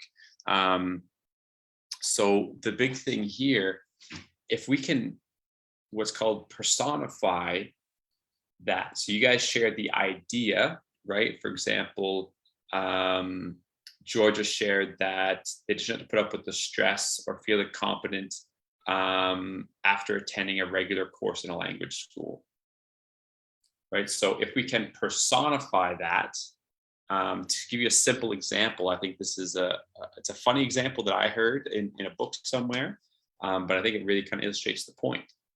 When you look at, if you guys have seen commercials for like Swiffer, right, where instead of just like having like dust on the floor, they'll literally turn the dust into like little gang members or like little like angry looking bunnies or something like that, and like they'll actually try to personify dust as being like an enemy that you got to fight against, right? It's a really simple, it's a really funny example, but what that actually does is it kind of unites people around, okay, we gotta fight, this enemy of these evil dust bunnies that are going to take over our house. Right? By being able to personify, it makes it easier for people to recognize that as something that you're kind of fighting together with, right, with your clients. So for example, Georgia, where you have people, right, feel bad after they go in the language school. So again, I don't know, maybe that was your experience when you were going through and you went to language school and you didn't have a great experience. Is that the case for yourself? Yes, but also I have been teaching over 12 years, and 80% of my clients who came to me as a private clients, they had exactly the same experiences. That's why they came to me. Right. Perfect. And so to make that like a little bit stronger, you could really have like the language school as being kind of like, like the enemy sort of thing, in terms of, because again, like in your experience and a ton of your clients' experiences, they weren't able to provide the results. They made people feel bad, right? They felt like they couldn't do it, right? So see how like just by, again, personifying that as being kind of like the enemy that you're fighting against, it just makes it more tangible for people to realize, be like, yeah, I have that experience, right? I have felt not great after attending one of these things. She really gets me. Mm-hmm. That's what we're looking for. Mm-hmm. Yeah, so that's a good one there. I was actually just going to use that as an example. I think it's Deb, Sunshine Deb, right? If you're like in health there, right? Fighting against fast food and fad diets, right? Really making that the enemy. Really like be like, this is why these things are bad, and like making that the enemy. Right, that you're going to help fight against with your clients, right? Because then they get to understand that, hey, this person's on my side, right? They understand that the struggle I've been through with these fad diets that haven't worked, and right? That person gets me. That's what we're looking for. So awesome. Cool. All right, great stuff. Team, again, just want to make sure that we finish on time, so I want to jump through, but great work. Again, this is something that we can always refine and improve, and it's going to improve over time. For example, I know mine has a ton. For those of you guys that have been around my stuff for a while, right, mine has evolved quite a bit. So it's something that's always going to evolve, but that should give you guys a good start in terms of really building out that story, that thing that your business stands for, and kind of keep going from that. So great work on that. So now that we're kind of positioning yourself as that kind of premium product, one of the biggest mistakes I see when people are trying to take that message out to their market. So mistake number 4 is not having the proper systems. So according to a research firm called IDC, 20 to 30% in revenues is lost every year from companies due to inefficiencies. Now, I want you guys to picture this for a second, like 20 to 30% of your potential revenue is lost because things aren't efficient, right? That's like having a second income tax, right? Show of hands, who would like to have another income tax, a second income tax before the normal tax man comes around, right? So it's crazy. Like that's a huge percentage of income that people are losing out because we don't have efficiencies. So how can we avoid this from happening, right? Unless if you guys want to have an extra 30% gone, that's cool. You don't got to listen to this part. But how can we avoid this from happening? Well, first is understanding that inefficiencies, right? What that actually means, because that's kind of a really vague term. Inefficiencies, right? That comes from a lack of systems, right? That's kind of the opposite. If some inefficiencies on one end, having good proper systems is what can combat that. So I'm going to be totally transparent, honest with you guys. Building systems requires hard work. It's not an easy thing to do. It's going to be hard. But the promise of doing essentially no work, right? If you guys meet someone who says, hey, do this, click this button, it'll set everything up and you can sit back and, you know, build your coaching business while you sleep. That's going to be a lie, right? That's something that's not right there. Unless you're paying people to build your business for you, which is very expensive. The promise of not doing any work is just, it's not true, right? There is no magic pill, right? I know we all wish that there was one, but there's not. So there's no getting around the fact that it is going to require hard work to set up. But the problem becomes a lot of people are led to believe that just because it's hard, in that it's going to require a lot of work, it's hard, that it needs to be complicated. And these two things couldn't be farther from the truth. Yes, it's going to be hard, but that does not mean it needs to be complicated. So when I say systems, this is kind of what pops into people's mind. They're like, holy shit, systems, I got to build out all of this stuff. And you need all these autoresponders, pages, funnels, and sequences, and all this kind of stuff. And that's not at all what we're talking about here today. Because I believe that in order to build a business that's going to give us the time, location, and financial freedom that most of us want, that's why we want to start our own business, we need to build simple. We need to keep things simple.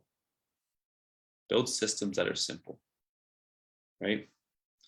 But what happens is a lot of entrepreneurs, right? A lot of people starting out, we fall into this trap of thinking that we need these complex and expensive systems because it's going to make us go faster. Right? If we had that thing, even though it's complicated, but right, I'm a go-getter, I'm going to go and try to build this thing. And then once I have it built, it's going to enable me to grow like crazy, right? Be able to impact a lot of people. But here's the thing. I want to show you a simple example of why this method of thinking, why this action is really, really dangerous. So let's say as an example, we'll use a theoretical example that you're challenged to a 100-mile race, right? And at the end of this race, whoever wins, you get a $100,000 prize, right? The 6 figures that a lot of people would love to have in their business. So we have this race and you have 2 options. So put in the chat box right now, who would take a bike where the maximum speed is around 12 miles per hour, and who would take the car? Right? Which one would you guys take if you had to win this race for $100,000? Would you take a bike or would you take a car? Right? Nicole's not a runner. I mean, I wouldn't want to try to run 100 miles either. That's a bit much. I mean, I can run a little bit, but 100 miles is a bit much.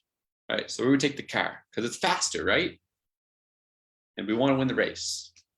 Right? We want to take a Ferrari and not a Toyota Prius. Right? So we're gonna take the car. But here's the thing. You got to build it yourself first. Who now would want to change their answer? And it costs a lot more. That's right, Nicole. You got to build it yourself first.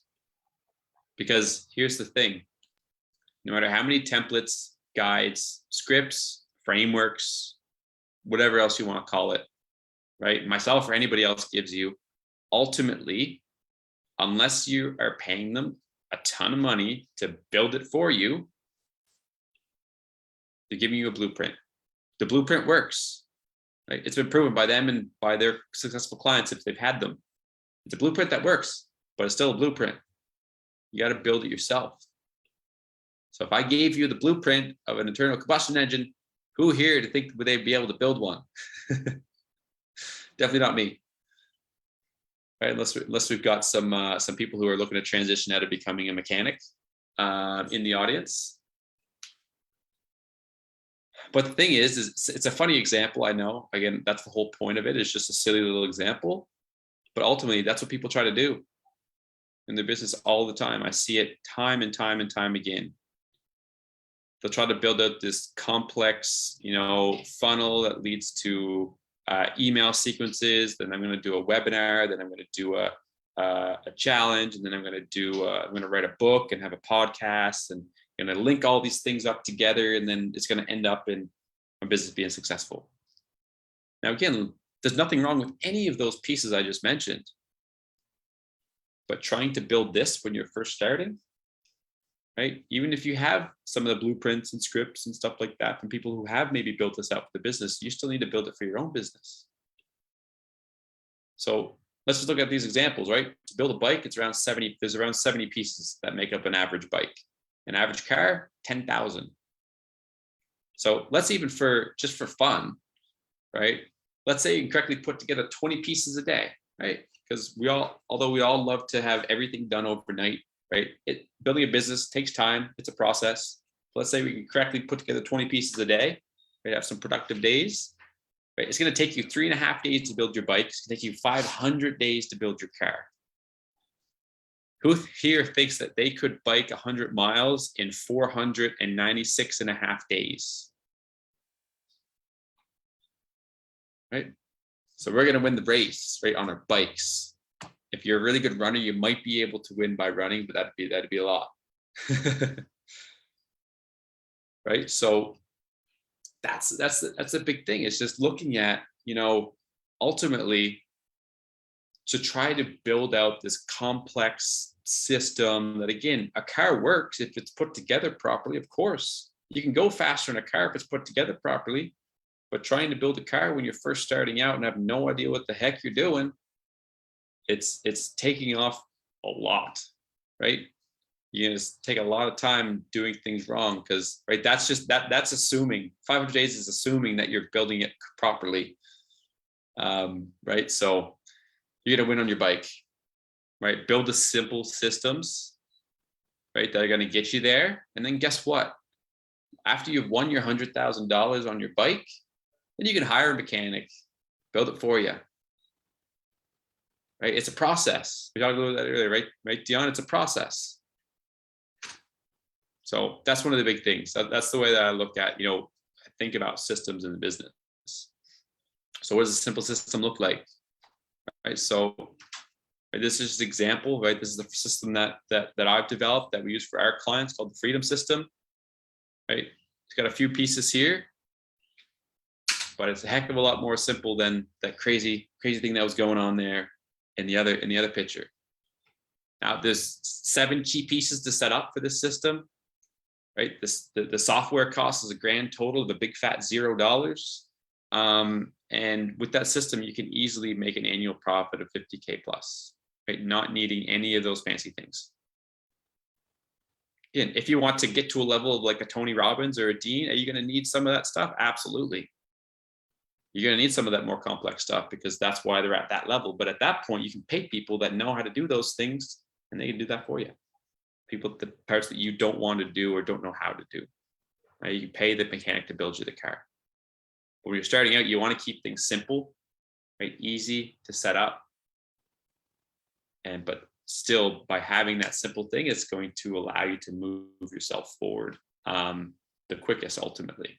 rather than sitting at the start trying to build out all these things, trying to build that car at the start, and then it not working and people aren't sure why. So keep things simple. That's how it's going to help you move forward. So again, which one would you rather build? I know from me, myself, I'd rather stick with simple things because I've found time and time again, the simple things actually work much better. I try to figure out what went wrong in terms of the 17 steps that we have from people coming into our system to actually buying something. It's a lot easier when there's less steps to try to break. So, quick recap of what we talked about today. Right, I call the 4 steps to freedom. Right, so help you guys avoid those 4 biggest mistakes. First one, right, have a high ticket offer. Right, again, that can look different. It doesn't, like, there's different forms that can take, but have something where you can provide a ton of value to your audience, get them great results, right? Get great testimonials, right? Give them the time and attention they need to actually implement things that you are going to teach them. Focus on having real conversations, right? Don't worry so much about all the different tools and, get leads. I could post to 17 different platforms, all this kind of stuff. Just focus on keeping the focus on the important thing, which is having genuine interactions with your prospects. I don't care if people have 10,000 followers on Instagram, if they're only getting 2 people responding to a post. Right? You want to optimize for the right thing, which is having genuine interactions and conversations with your ideal prospects. Third step is develop your business's story. Right? This is the thing that's going to set you apart, going to make you unique, right? And turn you from a commodity into more of a premium product, right? So you're not competing on price, you're simply competing on value, right? Because you have a story that makes you unique, right? That showcases the value that you have as a business. And finally, step 4, keep things simple. Build systems in your business, but keep them simple, right? Don't try to build all these complex things. Right? Don't try to build an internal combustion engine, right? Get the simple pieces you need, right? You know that they work, and then move forward with that. And then as you grow and scale, you can, hire people to do that or get some help with some of those other pieces. But keep things simple, especially when you're first starting. So that is the conclusion. And we finished with 3 whole minutes to spare. So awesome. So do we have any questions on any of those 4 steps, anything we covered today, anything along those lines? Yes, I have a question. I can't see who's saying that, but go right ahead. Oh, I'm sorry. Sunshine did. Yes, this is me. Yeah, I was just curious if you can share. I know that you kind of put up the slide, but I really couldn't see it. But I was curious to know, like, the breakdown of your system. Mm-hmm. Would you be willing to share that? Briefly, let me. Some weird stuff is happening. Play. Just give me 1 second, because I don't think I'm sharing my screen right now. No, you're not. Yeah, it just because it was at the end of the presentation, so it kicked me out of it. So I just had to go back and play it again is all. Yes, a simple breakdown. Also, just cover this kind of a high level. Again, like I said, on the left side is, again, for people, if you don't have an audience yet, really simple in terms of, again, there's lots of ways you can get in front of new people, right? It doesn't matter, you can do that anywheres. I suggest Facebook groups because it's simple, it's really intuitive. It's just, you already have groups of people there, just go and start getting in front of them. So we share how to create certain kinds of content to get in front of people.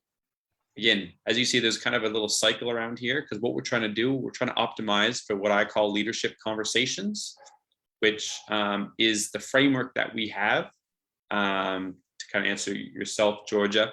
I know you mentioned, like, what does a conversation look like? That's kind of the framework that we have.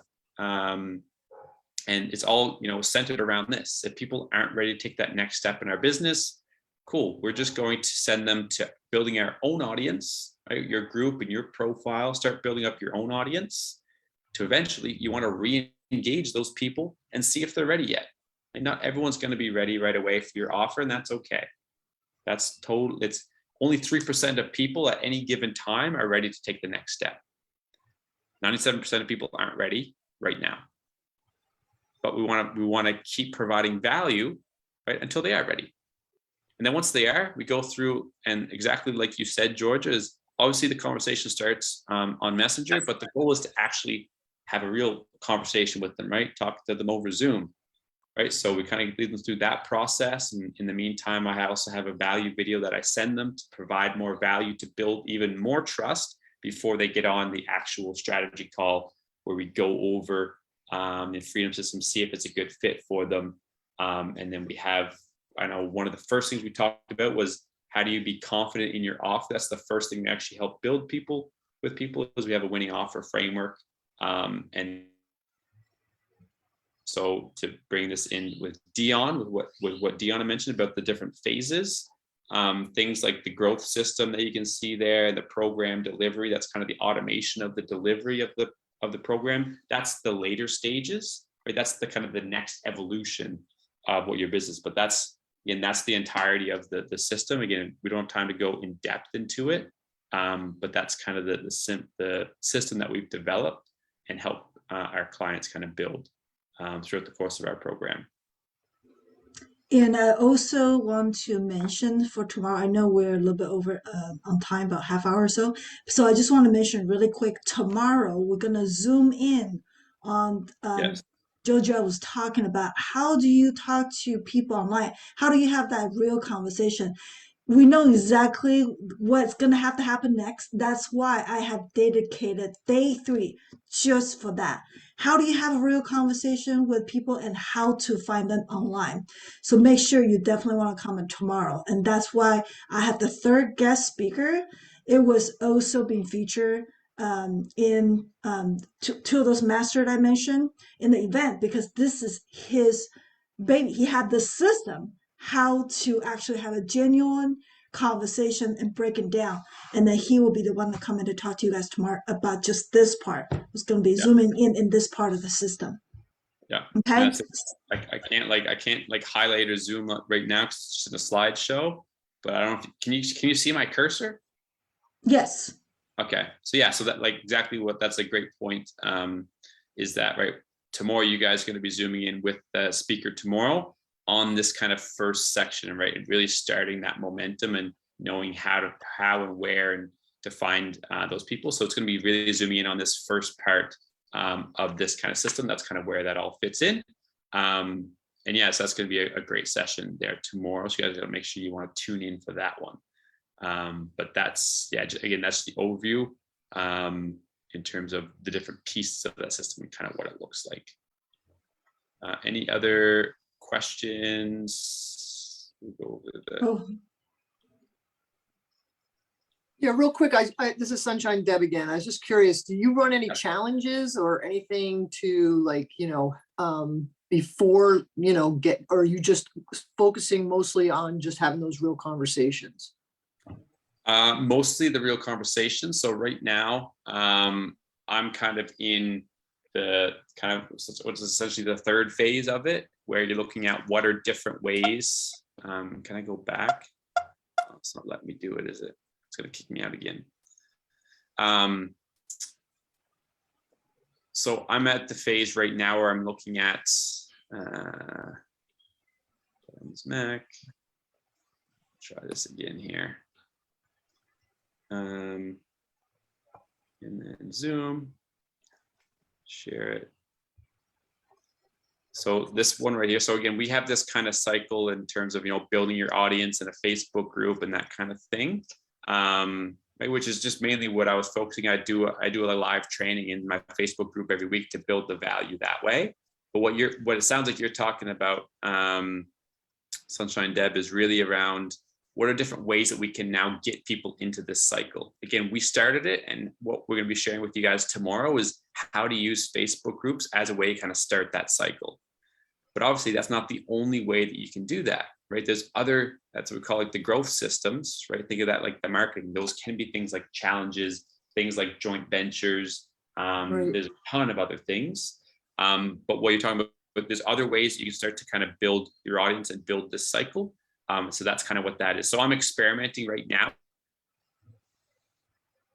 Oh, with my main focus, but it is something that I'm looking at now that I've established the foundation and have those key pieces in place first, which is what I recommend before people start building out these other pieces, have the foundational pieces in place, switch the words around there, foundational pieces in place before looking at doing a lot of those other things that are kind of like the growth systems to be able to. Gotcha. Thank you. Question.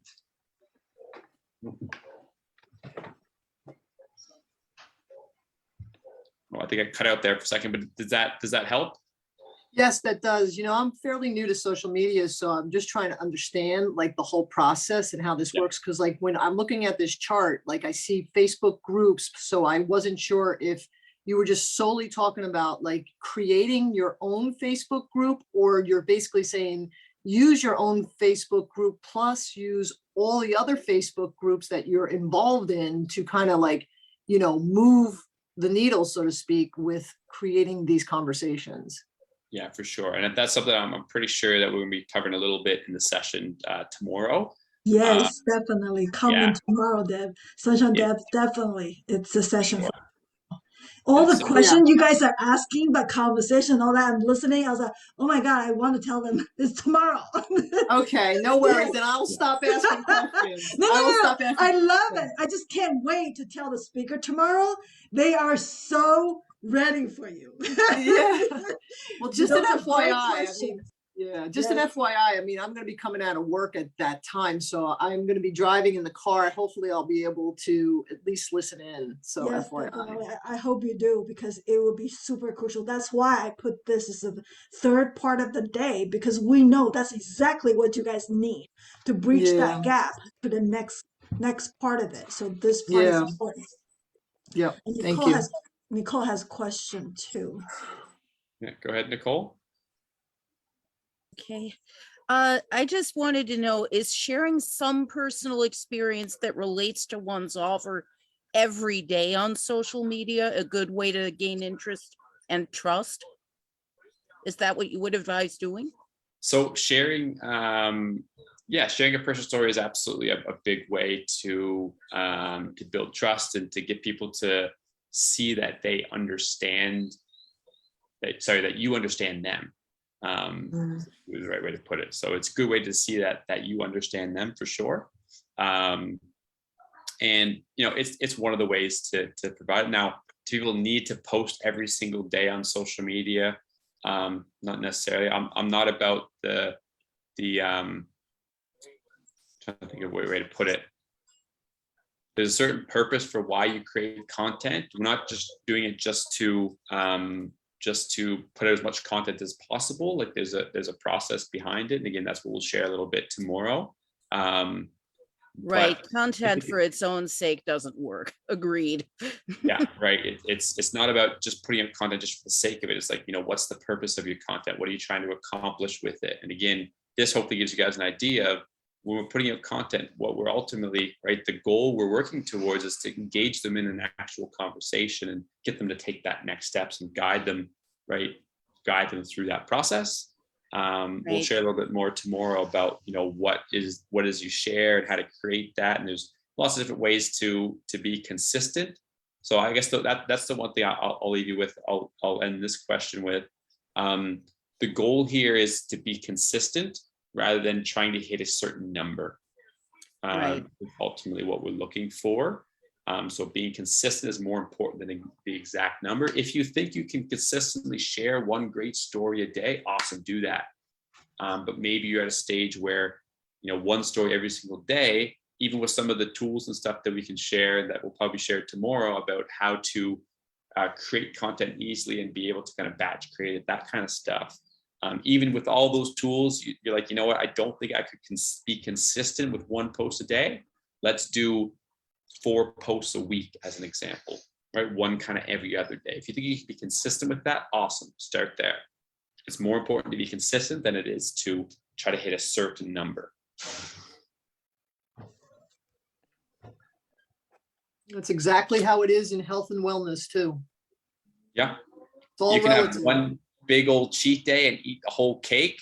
You're not going to ruin your entire physique from eating one That's right. cake, but just don't eat a cake every other day. That's right. You Yes. know something, Cameron? You know something? I actually use the 80-20 rule when it comes to health and wellness as well. So as long as you're on the money at least 80% of the time during the work week, then you're good. So 100%. that's good. 100%. 100%. Thank you Awesome. very much. This was very, very good. All right. I'm glad it helped Thank you you. guys. and Thank give you guys very much. something You to are do. straight to the point. Yeah, that's what we needed. Yes. Yeah. I definitely like you You want to stop you have to sharing? know what you're going to get, I guess. I mean, I'm pretty straightforward about most things and that sort of thing, which again, some people may get offended by or something like that. But again, I'm just that. He first. Is that an hour time again? I think yeah, we're a little bit we're quite over time now, but it's I think I guess camera you're out, right? It looks like you're out. You're froze. But yeah, thank you guys for coming. Definitely come back tomorrow. We're gonna be taking course. care of the how do you talk to your client online and how to have that real conversation and how to use the group in all other parts of the social media to make your course or your program works. Okay? Yes, thank you. It was great. I know we're really over time, but when somebody's, knowledgeable like that, talking to you, you want to listen regardless. Just like Tony Robbins, don't even go to the bathroom. Hold it until he's finished. Right? Well, I had to go to one, but thank you so much, Cameron. Thank you so much for coming to speak to my group. Thank And you. I'm sure a lot Much, of everyone. been taking Thank you so much. We'll see you guys tomorrow then. Yes. Thanks, Cameron. Have a Thank good one. you. Have a good one, team. Thank you.